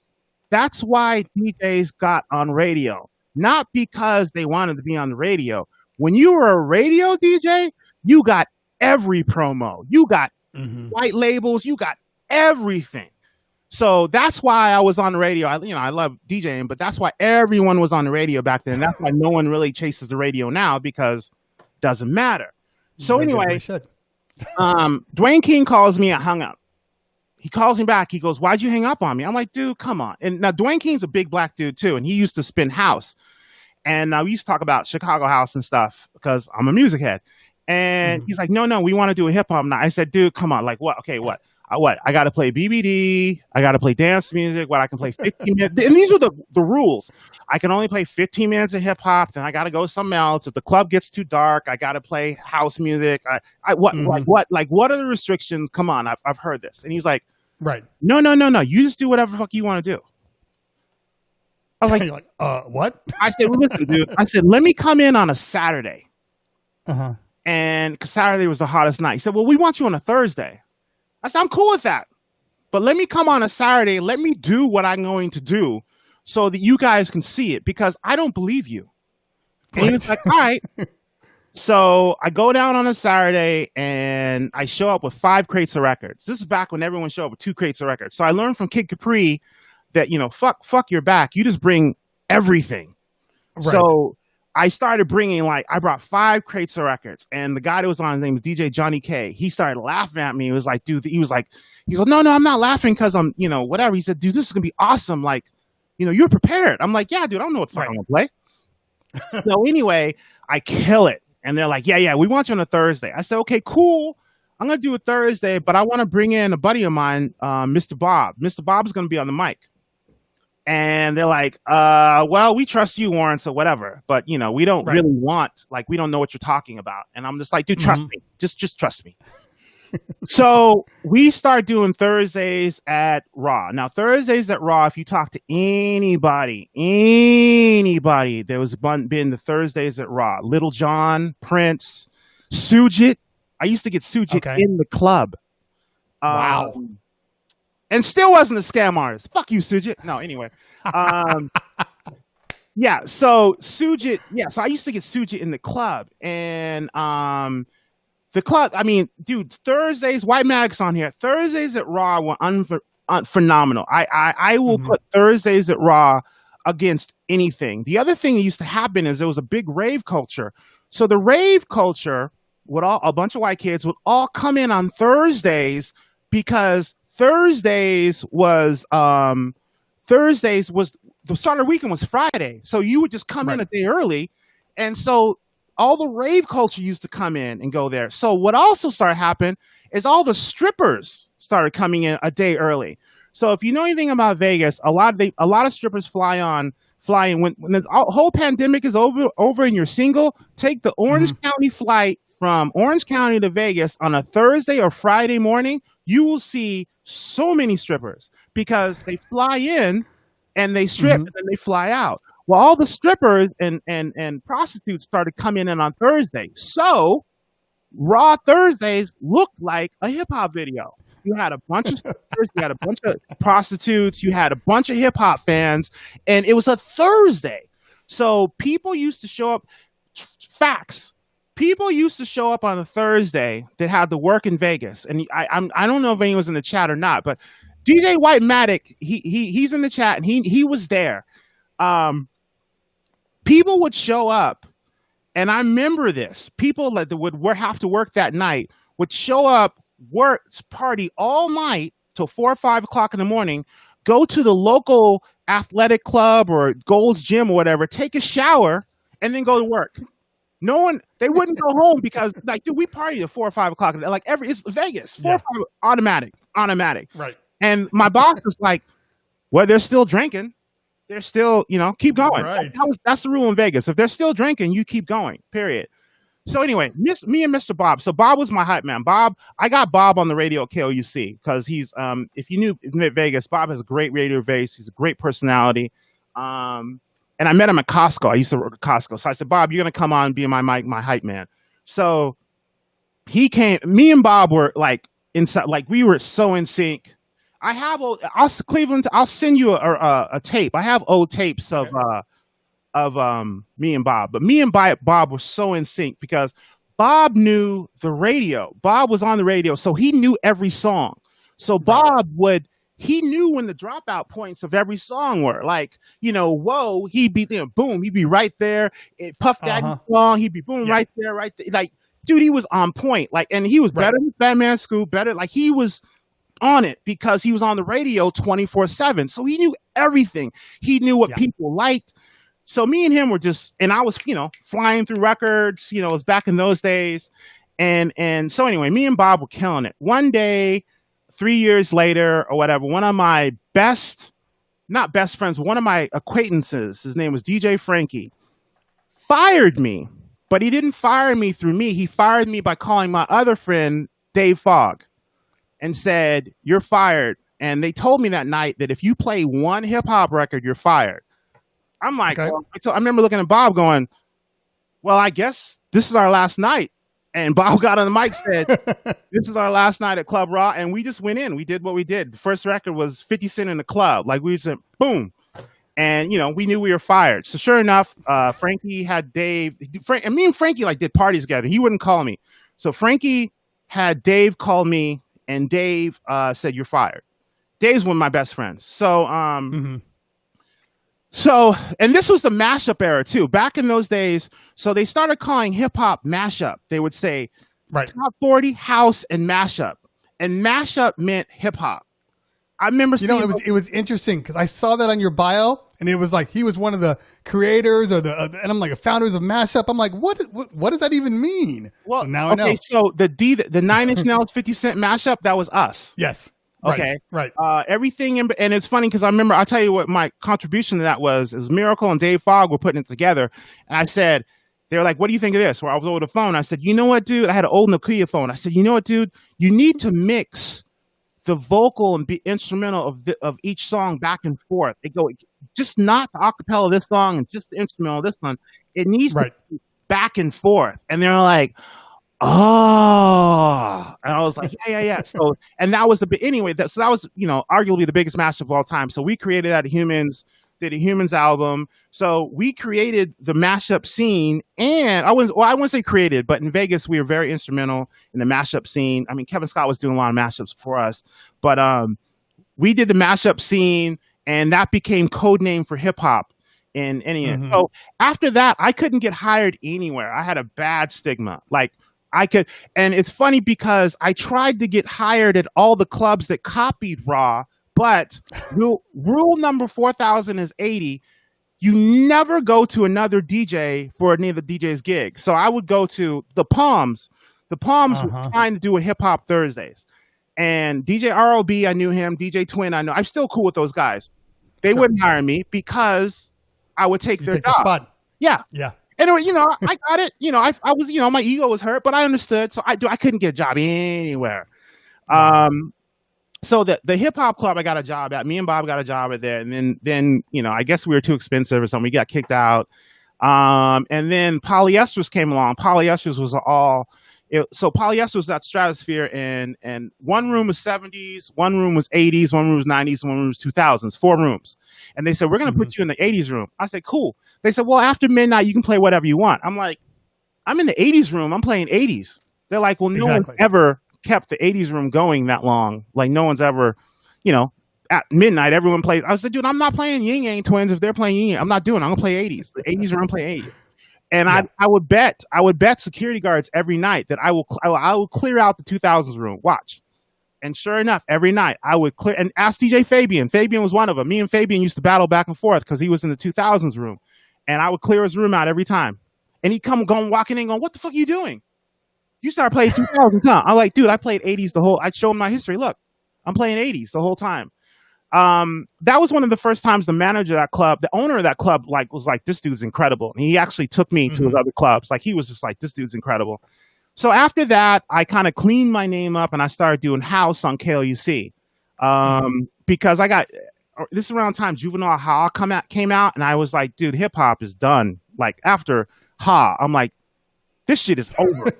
Like, this is not even, and it was still hard for me to get a job in any of these nightclubs because they felt that I was just going to play hip hop and all the black people would come and everyone would leave and would lose money. So from a business point of view, and I'm sure you've, experienced it, whatever, but from a business point of view, they just assumed that you would play this and everyone would leave. And, and there could be some truth to that. If I was a businessman, I might have done the same thing back there. So I'm not going to take anything away from any of that. So after Polyesters, I started doing house on KLUC with Dave Fogg. Me and Dave Fogg were doing house music on KLUC. So Cat Thomas, the man, totally helped me out. He said, "Okay." I said, "Dude, there's this music coming out, house is really big in the BBC. We think we can do something with it." I said, let us come on from 2 to 4. He said, "Yeah, sure. Actually, 1 to 4. He said, "Sure. Just make sure the mixes from 1 to 2 are like, friendly. After 2 o'clock, you can play whatever the fuck you want." I was like, "Cool." So we were playing Swedish House Mafia. We were playing, remember that song, the Show Me Love remix by Swedish House Mafia, Layback Luke? Yep. So that was, from that point before, is what we were playing. So we were on it. And we had to appease the radio station, we had to get like Pitbull remixes of house songs so that, you could appease the radio station. So around that time, Excess opened up. And I got kicked out of Trist, by the way. So the guy at Trist, who was Victor, who was the owner of Victor, who's the owner of a club called Labette, which is Trist, around that time, he was like, okay, we need DJs. So I was working over there because the manager of Raw brought me over and said, you need these guys. These guys are really good DJs. Well, Victor didn't like how much they were paying us. So they said, okay, well, we want to give you a pay cut. It was like an 80% pay cut. So I remember I had a meeting with Victor. I said, yo, Victor, if Red Bull came in here and increased your price by 80%, what would you do? You go, oh, I just would not. He's French. I would just not have Red Bull anymore. I would just be whatever. And anyone knows Vegas knows this is a horrible Victor impression, but you guys know I'm spitting facts here. So he's like, I get Monster. I said, so why are you asking me to do the same thing? Right. And he was just like, I'm just not going to pay. It's too much money. And he just, left. And I said, well, I guess we're not working there, because I always had a firm. Whenever I did a major Vegas club, I always found out the numbers. Oh, how are liquor sales? How are this? Oh, how many tables did you guys sell? And I would always, and so I'll come back to that later. But anyway, I got kicked out of there. We're playing house music. Excess is about to open. I come into Excess, and you guys remember the Klaus remix of Where's Your Head At? Yes. Banging. So we were playing that, and my boy Dave Fogg, I'm going to put Dave Fogg on ice for now. My boy Dave Fogg was like, oh yeah, we're playing that at the club, because he was at that club Trist. Mm-hmm. And Dave was like, oh yeah, we're playing that. Pizzo's like, I didn't talk to Pizzo, because Pizzo's spinning there too, but so Dave and Pizzo, my partners, were spinning there. I wasn't spinning there. And that was fine, because we had talked about it, like, whatever, you guys go ahead, you need work, do it. So right. I come in there, and I'm going off of all the house stuff we played on KLUC. That's where my head is. I'm listening to a ton of Annie Mac, a ton of Pete Tong, a ton of BBC. This is when BBC was on Sirius. So I was just absorbing it all. And right. I remember hearing this Klaus remix. So I built my whole set around this Klaus remix. And I go in, and I'm, 124 BPM hits. Dave's like, okay, you're on, because they're trying me out for Excess. Sure. 2-3 songs, you see me spin. 2-3 songs, boom, let's go. I play the Klaus remix, place goes crazy. The lighting guy is going crazy. And I'll never forget, I turn over and look at Pizzo. Pizzo's like, what the fuck is this? And I go to Pizzo, now Pizzo's a really good, Pizzo, like one of my best friends at this point. I look at Pizzo, right. I go, you guys aren't playing this? But Dave's kind of just like looking around. I go, you guys aren't playing this? He goes, no, I've never heard this in my life. I'm like, what the? I look at Dave like, what the fuck? My whole set is around this song. Like, this is the takeoff point. Like, yeah, right. What is, like, dude, like, I'm like, well, fuck it. I don't feel like going in anything. I'm just going, So yeah. I just go. Place goes crazy, packed, everyone's dancing. It's the Wynn Resort. There's a lot of Europeans. Place goes crazy, blah, blah, blah. The energy, it's Klaus. If you ever know the Klaus Where's Your Head At, that song is full of energy, and Klaus had a song. Klaus had a sound that no one had heard before. So the place is blown up. And I'm playing stuff even more aggressive than that afterwards, and weaving in and out. I'm DJing. I'm weaving in and out, putting stuff in. Right. And the place is crazy. So long story short, I get the gig at Excess. I started Excess, and Excess, everything was roses, because me and Dave had already played all this stuff on KLUC. Like, we had already built up about an 8th month of arsenal of house bangers. And this was EDM before it was EDM. And we were like, oh yeah, we're just gonna play that stuff? No problem. So we started playing, and we had all house music openings. We were so housey that Victor, the same guy that fired me before, came up and was like, you need to play a little bit more hip hop. Because we were, dude, it was like 80% house. Like, we were, because me and Dave knew, like, dude, Europeans here. We have a chance to establish whatever the fuck we want, because this is a new club. Right. And everybody was copying DJ AM at this time. Everybody was doing AM style. And if you remember this time, once AM started doing that, everyone jumped on that shit. I was, jumping on that shit. I did that shit on the radio. Yeah. But I said at the club, like, we gotta do something new. And me and Dave were like, dude, this house shit's gonna blow. This house shit is going to fucking blow. So we were like, okay, so we just kept hammering house, and sure enough, dude, the fucking thing was, we created the XS format. I mean, I remember Mighty Mai would come in, and listen, I'm not, the only reason I'm dropping names is not to shit on these people. The only reason I'm dropping names is because it adds validity to the story. And right. I'm cool with all these people. I'm not trying to shit on anyone. Okay. So please don't think, ooh, all that stuff. But Mighty Mai would come in, and hey, I remember he would stand at the stairs and just look around and kind of absorb what was going on, because it was totally different. Best friends of mine, best DJ friends of mine, I'm not going to mention these people, best DJ friends of mine would come in and be like, yo, what the fuck are you playing? Melody said, dude, my wife came in here with all her girlfriends, and they stayed here till like 4 a.m. She came home, and I was like, what was he playing? And my wife was like, I don't know, but it was the funnest time I've ever had. And he's like, were you drinking? He goes, we weren't drinking that much, but we were on the dance floor the whole time. So, of course, the DJ, what the fuck was he playing? So later on, Melody comes in, and a lot of DJs would come in. Melody would come in, and sure enough, Melody's like, what the fuck is this music you're playing?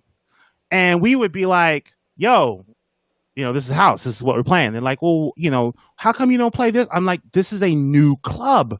Like, we have an opportunity we can always fall back on that shit if we need to, but we have an opportunity to really do some shit here. So we created basically the XS format, which was 80% hip hop until Victor's like, 80% house until Victor's like, you need to put more hip hop and stuff in. So we would, scale it back, and maybe depending on the night we would do whatever. But, dude, it was excess. Like, we were like, we were killing it. And then, Jesse Waits, I will always give Jesse props for this. Jesse and his staff was kind of like, didn't even understand what the fuck he was doing. But Jesse Waits started bringing in big name DJs and killing the bottom line in the club, but it made the clubs legendary. Like, he'd bring in, because these guys wanted big money.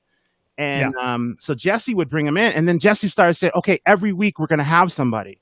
And I remember that period because it's kind of awkward, because we had some of the WIN people coming in, like, observing everything, because, the budget was huge because we had this DJ. Right.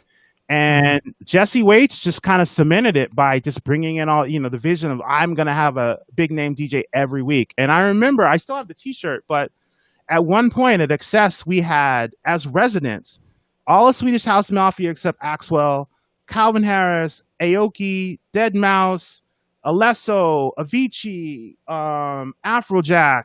We had Chucky. We had everybody except Guetta.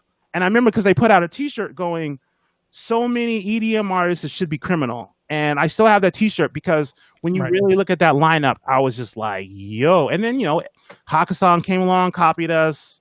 Same thing with the club at Aria. They came along, copied us. Because that was the thing to do. You just, because we had all the big whales and stuff. So that was basically my journey. Like, I got a lot of respect at Excess. They were really good to me. I don't think from a business point of view, I didn't think I took advantage of Excess like I should have. Like, I kept, and this is a major lesson I learned, and Cleveland, you probably attest to this. So I'm at Excess. I'm, exchanging numbers with Chris Lake, Avicii.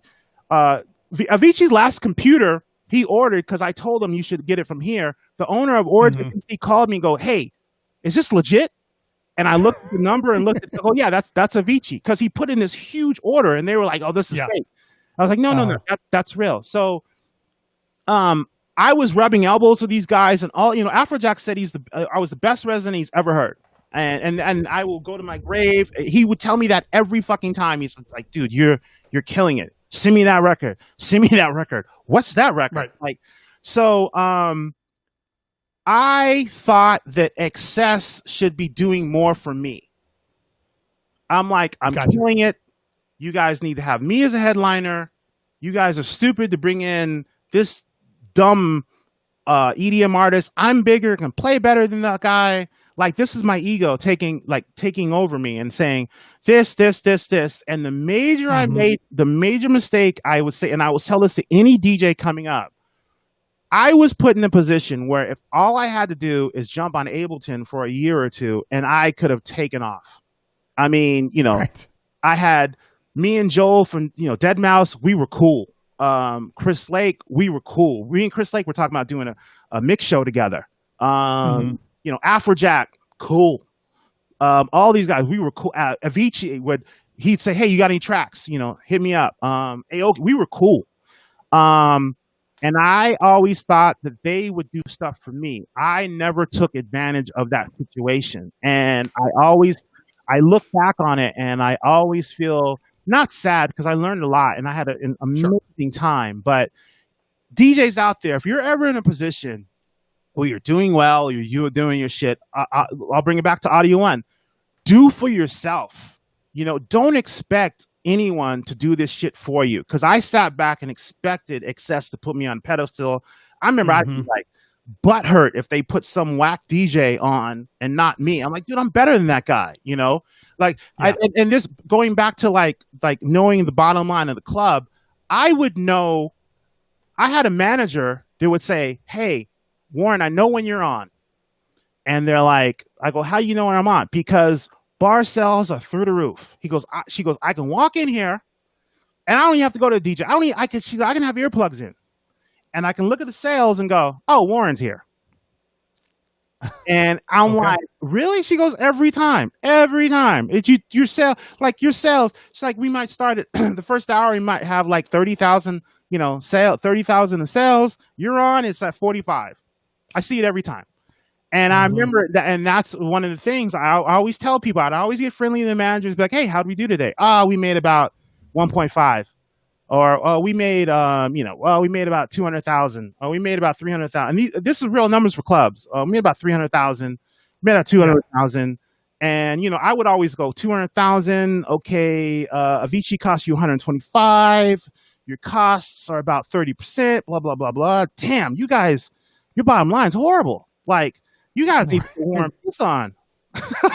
Yeah, right. Dude, that was my ego. But honestly, yeah. So always at the club, you always know what the fuck, what you're doing to the drink prices. I mean, what you're doing to the drink. Always. And never expect the club to do anything or anybody to do anything for you, because you have to do it yourself. Because you just, and I squandered I was at Excess for 5 years. Like I squandered a major opportunity. Fuck Cleveland Terry. I could be in Cleveland right now. You know what I'm saying? Like I could, that dude ain't shit. Yeah. I could be, I could be, but honestly, like I had the most fun. I learned a valuable lesson, and everything, runs its course. But that's why I tell guys, like, don't ever expect anybody to do anything for you. Don't, because it will not happen. And it's funny because later on, I'd see other DJs do it. Like, "Oh, me and Diplo are friends," or, "Oh, I'm cool with so-and-so." I'm like, dude, you know how many people are quote unquote cool with Diplo? You know how many close friends? Like, why is he going to do something for you when he has 3 other people that he could do something for? So it was a very valuable lesson, but I had such a great time and made a ton of money that, I don't really have any regrets for it. But I would tell people, like, don't ever expect, and I the opportunity that Jesse, Cy, all those guys gave me, Ron, Wood, I forgot Wood's first name now. Carbonell, what's Wood's first name? Jason Wood. John Wood. Those opportunities. John Wood's the one that gave me he got me to do the guest spot at Trist that got me to Excess. So John Wood, major props to him and his wife. But those guys, like, they really gave me a huge opportunity, and they were always in my corner. They were awesome. That's basically my long form story of my tale. And a lot of racial hating, a lot of DJ hating initially, and then I created my own thing, and it took off. And then keep in mind, like, EDM took off. Like me and Dave Pizzo were all ahead of this curve. Like, we were way ahead of all this before EDM became EDM. Like, we were like yeah, oh, you guys finally like that. Like, we were way up there. So yeah. I mean, I think that's the way you should kind of live your life. You should live your life going, I have to make it my way, or it's never going to be authentic. You're never going to be able to look back and say, I did everything that I could. And even though you might have, some regrets, you can look back and say, what an amazing journey. Oh, without a doubt. Because we all have those same things. Like, if I knew what I knew then, I would have bought Apple stock. And, it's like, come on. Okay, but we don't. So we have to go through life and going, what have I learned from my experiences and how can I make do with them? And that's why I do what I do here. That's why you do what you do there. Exactly. And now let me ask you real quick, because I know I've kept you on. As far as direct music services and DJing, are you DJing anymore? Are you doing any solo spot before COVID, obviously? Yeah. So basically, I had aspirations of like doing pool parties again because those are amazingly fun. I used to do every Friday at Encore Beach Club. That was awesome. And you know what happened, Cleveland Terry? Social media happened. I started seeing people dancing with phones, and I remember thinking, there's no way I can compete against that. I can't compete against a pretty girl instead of dancing with her phone and then looking at dancing her phone, with herself. Yeah, looking with her phone, going, I don't like that one. Oh, this one's good. Tag, hashtag, blah blah blah. Spending 15 minutes on their phone and then giving me 3 minutes attention and then going back to their phone. I was like, I could never. I remember early on, I remember watching Franzen at Dre's, Cyberkid at Dre's, because I spun at Dre's for a while too. And I remember watching, I got out just before the phone became a big deal. And I remember watching these guys going, dude, I'll never be able to beat the phone. I'll never be able to beat the phone. So I was just like, yeah, I don't think I ever want to do a big party anymore because I can't compete against this phone. Maybe a pool party because it's in the water. But dude, I've seen guys with like waterproof cases, at a fucking pool party. I'm like, oh yeah, I don't know if I can, compete against it. So what I do now is just corporates. I do tons of corporates. I found a great corporate niche. I found a couple great corporate sponsors. Everyone from Facebook, Microsoft, the whole corporate, Amazon, the whole corporate thing. And that was a hard battle too, because the corporate side of things. So give you guys a secret. The corporate side. So all these clubs in Vegas, ready? All these clubs in Vegas, pay attention. All these clubs in Vegas make the majority of their money, 60-70% of their money, on corporates. They don't make shit nightclub. The nightclub is just for smoke and mirrors. They make the bulk of their money on corporate. So, with that being said, when you do corporate banquets and stuff at these clubs and conventions, you are doing the bulk of their business. So I started doing corporates at Dre's, and I started asking for the same amount of money I got paid at Dre's that I did for corporate. And the girl, a great friend of mine, Total Spec Rivka, was like, there's no fucking way I'm paying you this. Like, I pay these other DJs like a fifth of what you're getting. There's no way I'm playing it. So they messed up one day and put me on for that pay rate for some corporate they had. And I killed the corporate. I killed it. Because just like any DJ, I read the room, said, okay, I can play this. Okay, these the age. Okay, I know what the age looks like. All right, cool. Let me bang them out with this. Boom, boom, boom, boom. And I played this corporate style like a club style because everyone had I had everyone's attention. These older people didn't have their phone out. I was like, oh, cool, this is a real good party. So I'm on the mic, I'm jumping around, blah, blah, blah. And Rivka was like, that was amazing. And a year later, after demanding what I want and she giving me what I want, she was just like, I remember, I'll never forget it. She said, Warren, this is the easiest year I've ever had. Everyone just repeats. They're like, anyone that's had you repeats. Oh yeah, we're going back there. Oh, we're going back there. So I basically was just like, all right, Rivka, like, before I take a gig in Vegas, I'm going to consult with you because you are my partner. Like, if they were at Dre's last year and they passed on Dre's and went to Hakkasan, then I'm going to ask you, is it cool to take this gig? And she's like, Right. you know, she's never had anyone do. She's like, oh my God, blah, blah, blah, blah, blah. And I'm like, yeah, I said, we're partners. Like, I want you to succeed. You allowed me to succeed, so I want you to succeed. So if this person was doing all their events, and she did it with Adobe, a huge client for her.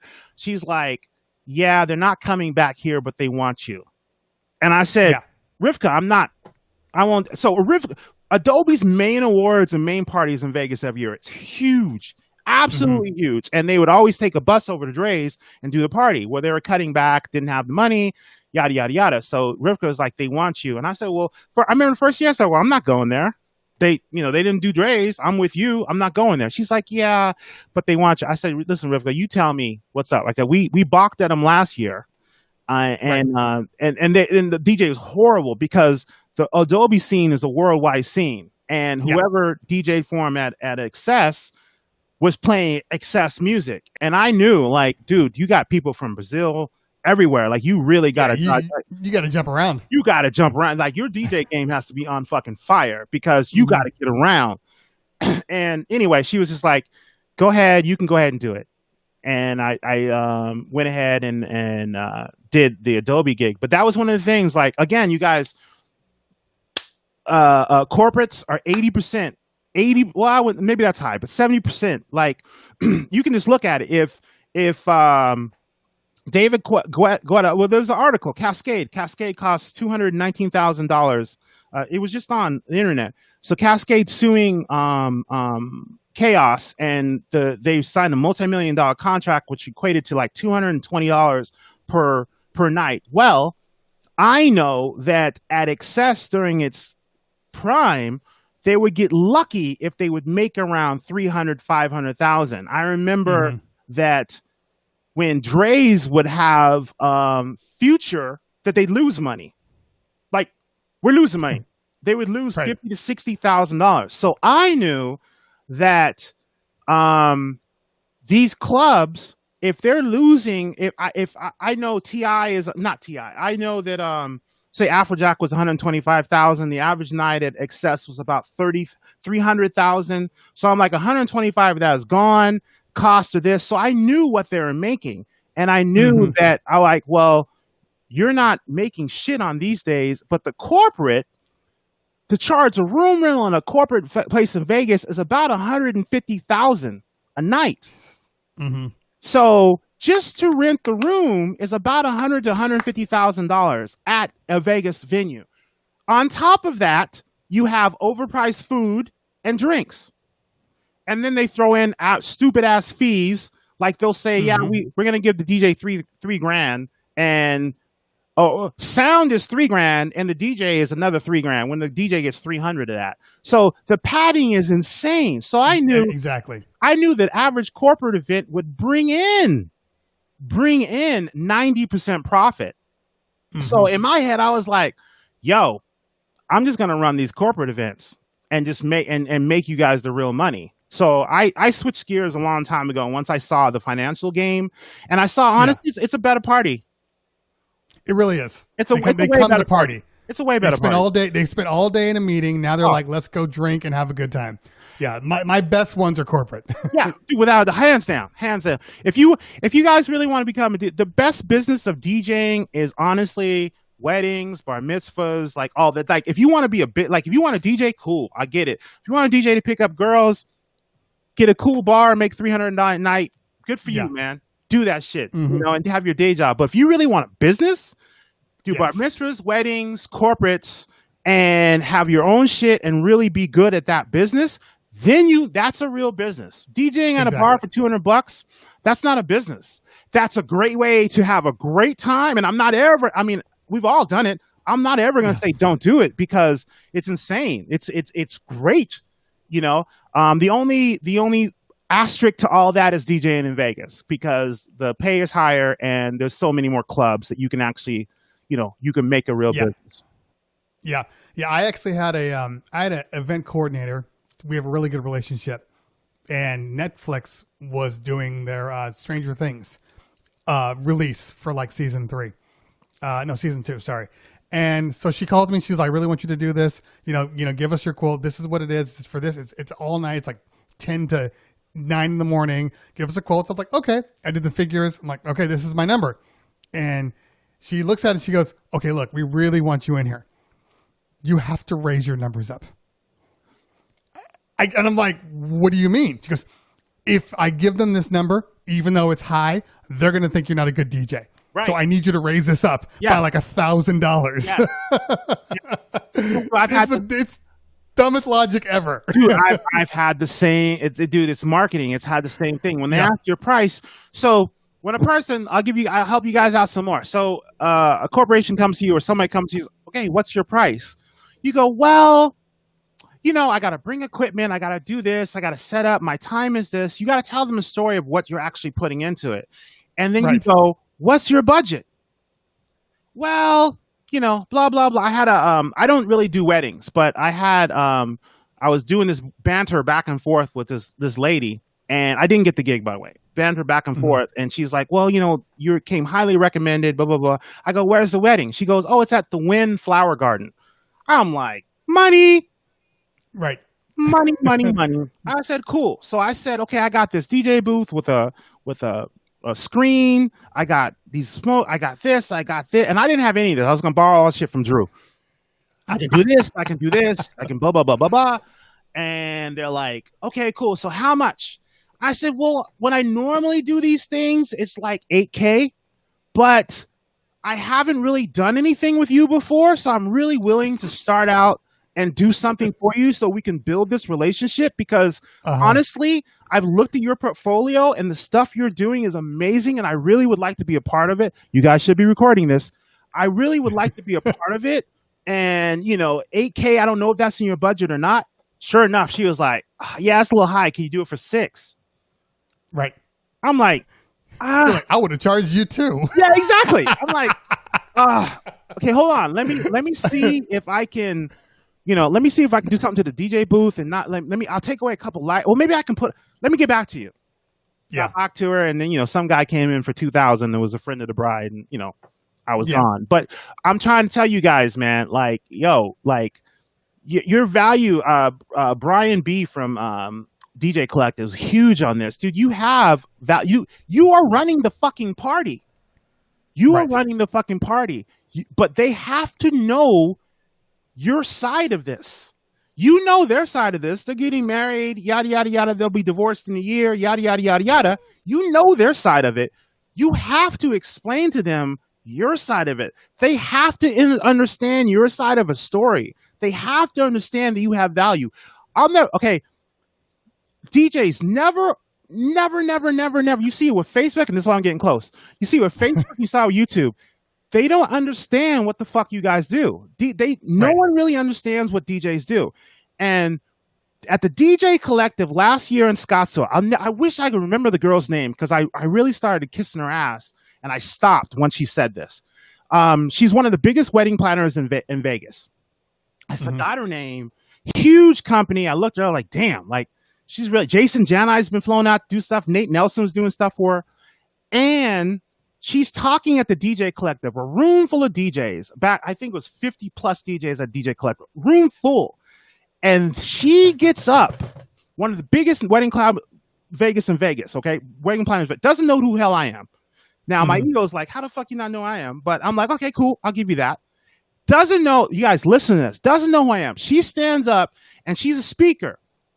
The third sentence out of her mouth is, I didn't even know what a DJ does until I saw Nate Nelson tell me. She has been doing weddings in Vegas for years. And she stands up in front of DJs and says, I didn't even know what a DJ did until Nate Nelson showed me. Wow. And this wedding was like 2 months ago. And I was like, why am I even going to waste my time with you? Why? Yeah, you're completely going to devalue everything I'm telling you right now. It doesn't even matter. Why am I going to, I got to get over, whatever psychological barriers you have over me or perceptions, I got to get over that. I got to get over the fact that I've been in Vegas longer than you have, and you don't know who I am. And you just found out 2 months ago or 2 weeks ago what the fuck a DJ does. So you know what? I ain't even, You know, so DJs, is very, very important that you let these people know what the hell you do, because you are running their party. Yeah, exactly. Yeah, you have 100%. A lot of value. You have take away the DJ. Just do an event. Take away the DJ. You have a bunch of motherfuckers just sitting around. It's a cocktail party. Yeah, with no music. You know. Yep. Eating sandwiches with the crust cut off. Yeah, exactly. So, dude, you have value, but they don't think you do anything. And if you don't believe me, look at what Facebook and YouTube just passed up. Yeah. Those DJs aren't worth anything. It's not even worth us investigating logistically how we would accommodate the DJs.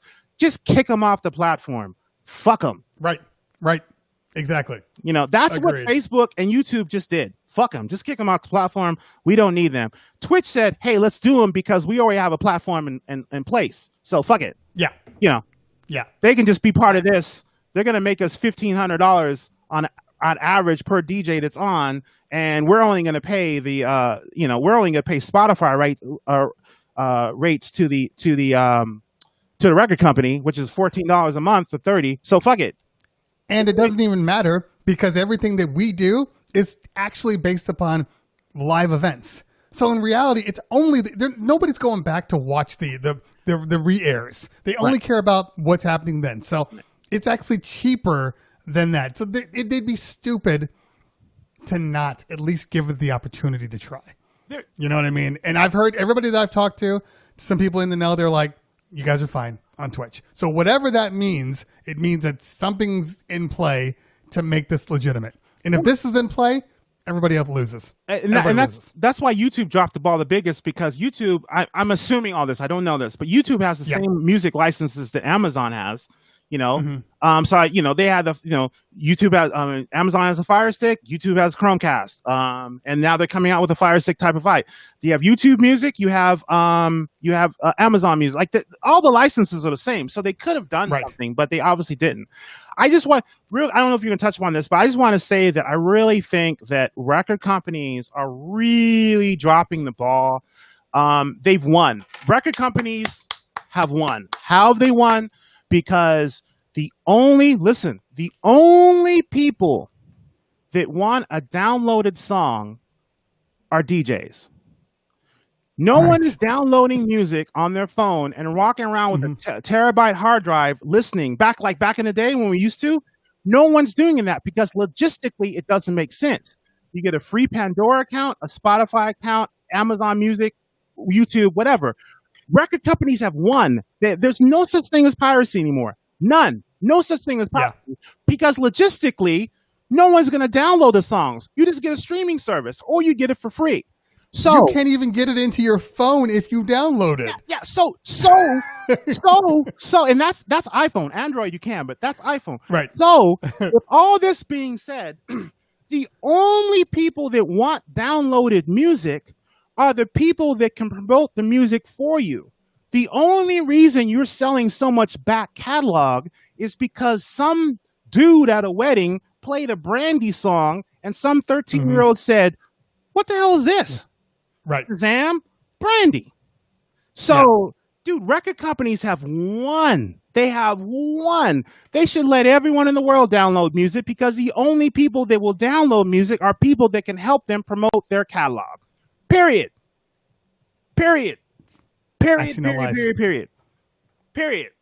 Yeah, that's all facts right there.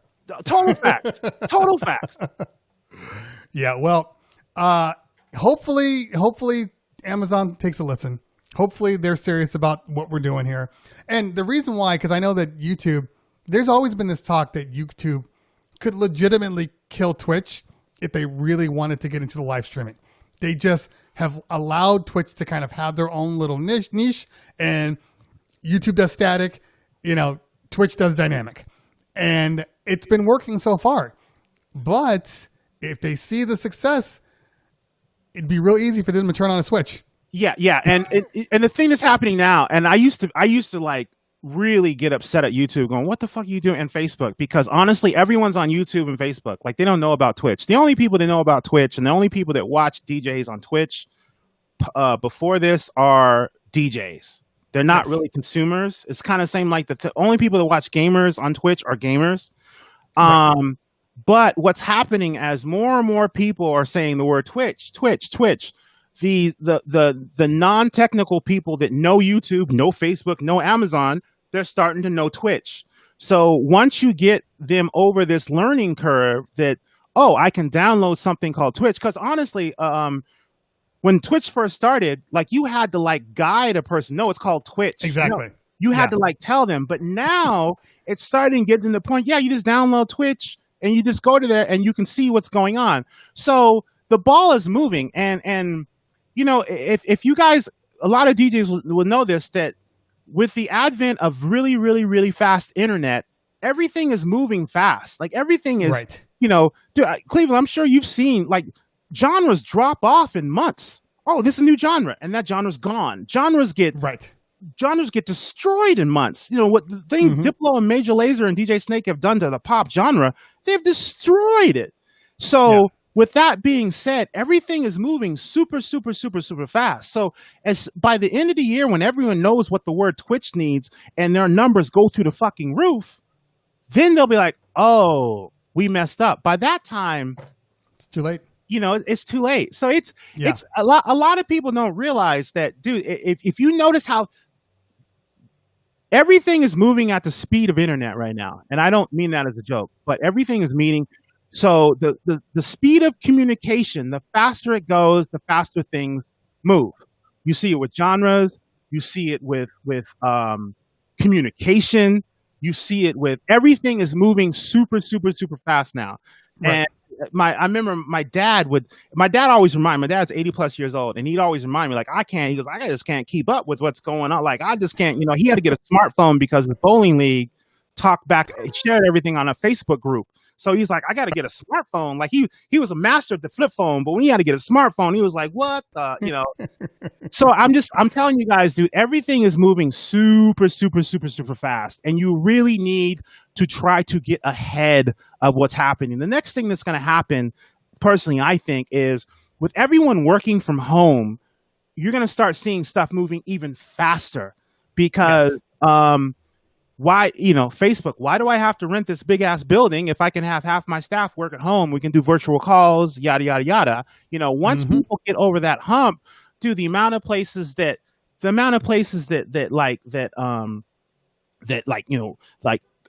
property and this, that, it's just going to fall because why? I can have everyone work from home. Bob's Burgers, the company that does Bob's Burgers, ran an experiment during this whole quarantine. They said, okay, they sent all their voice actors ISDN lines and machines so they could record all their voices. And everyone worked from home, all the animators and stuff, and they would just share shit around, do the voice scripts. And, you know, you can do everything from home now. And they do the voice overs from home. They'd send it to somebody would, you know, put the effects on it and boom. So they successfully put out this last season all from home. Now, that's awesome. But what happened was, the people that do Simpsons were paying attention. The people that are doing like all the animated stuff, Netflix, were paying attention.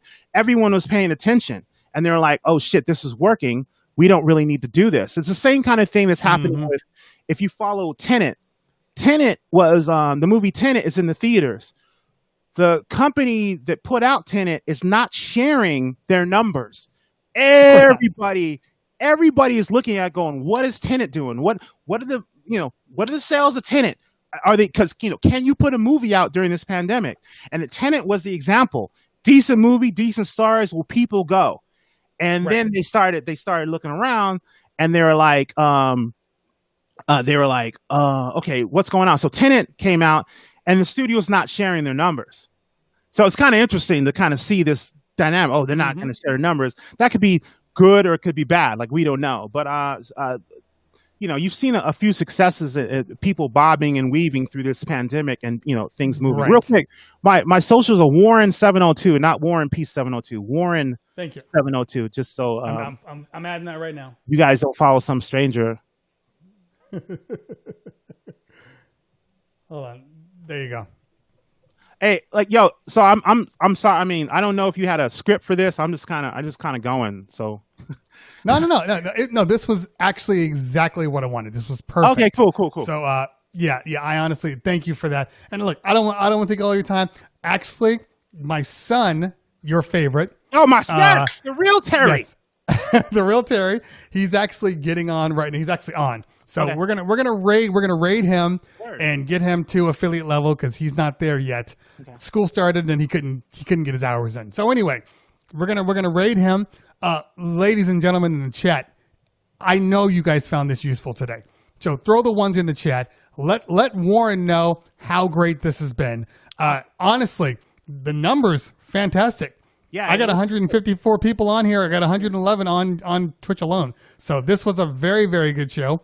Hey, props to you. Hey, real quick. Oh, go ahead. Props Yeah. to Cleveland Terry for having. So Cleveland Terry does these shows with him and his son.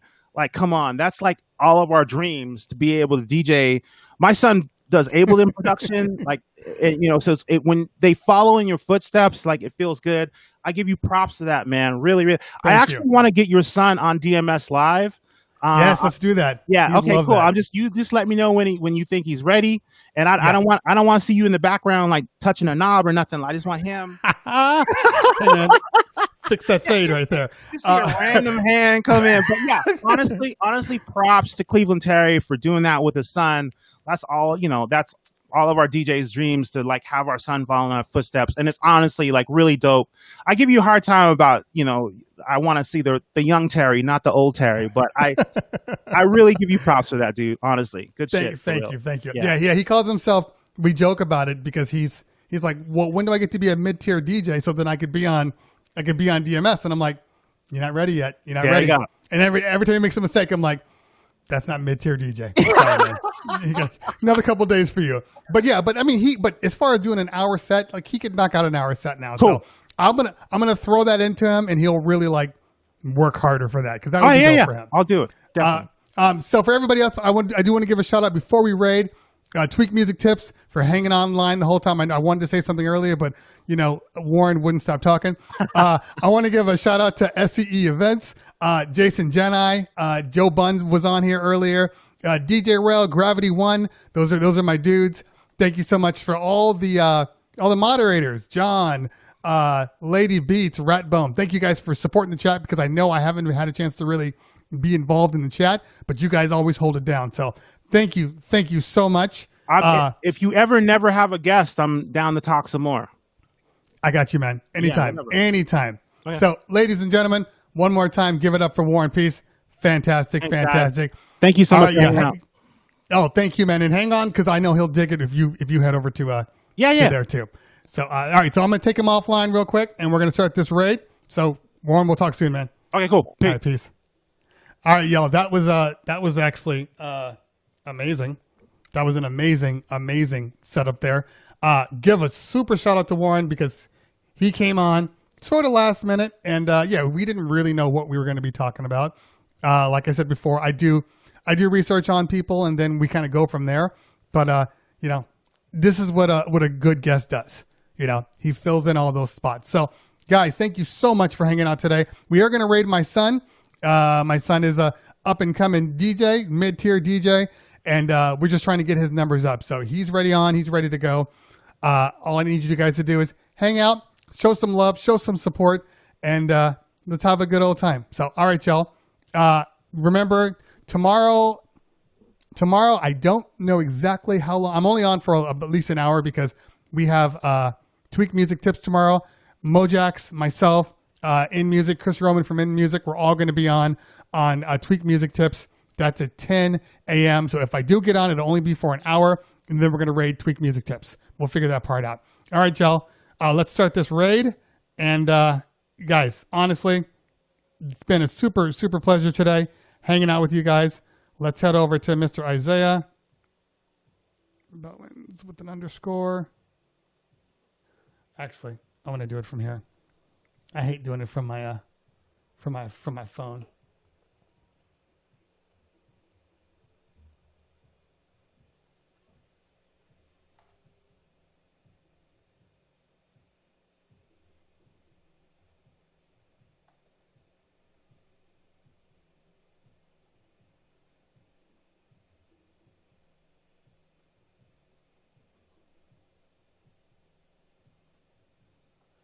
All right, let's start this raid up.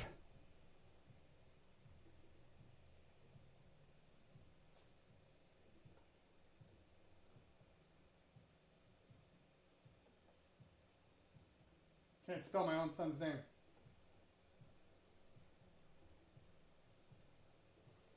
All right, y'all. Let's start up this raid. Everybody, hang on. Hang on. We're going to support this man. And just make sure you let him know. Let him know in the chat what's going on. And let's go.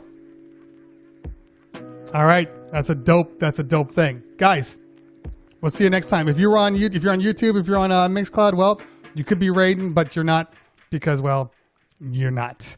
So unfortunately, make sure you guys head over to Twitch. Make sure you follow me on Twitch because that's where all these shows are going to be. All right, y'all. See you next time. We'll talk later. Peace.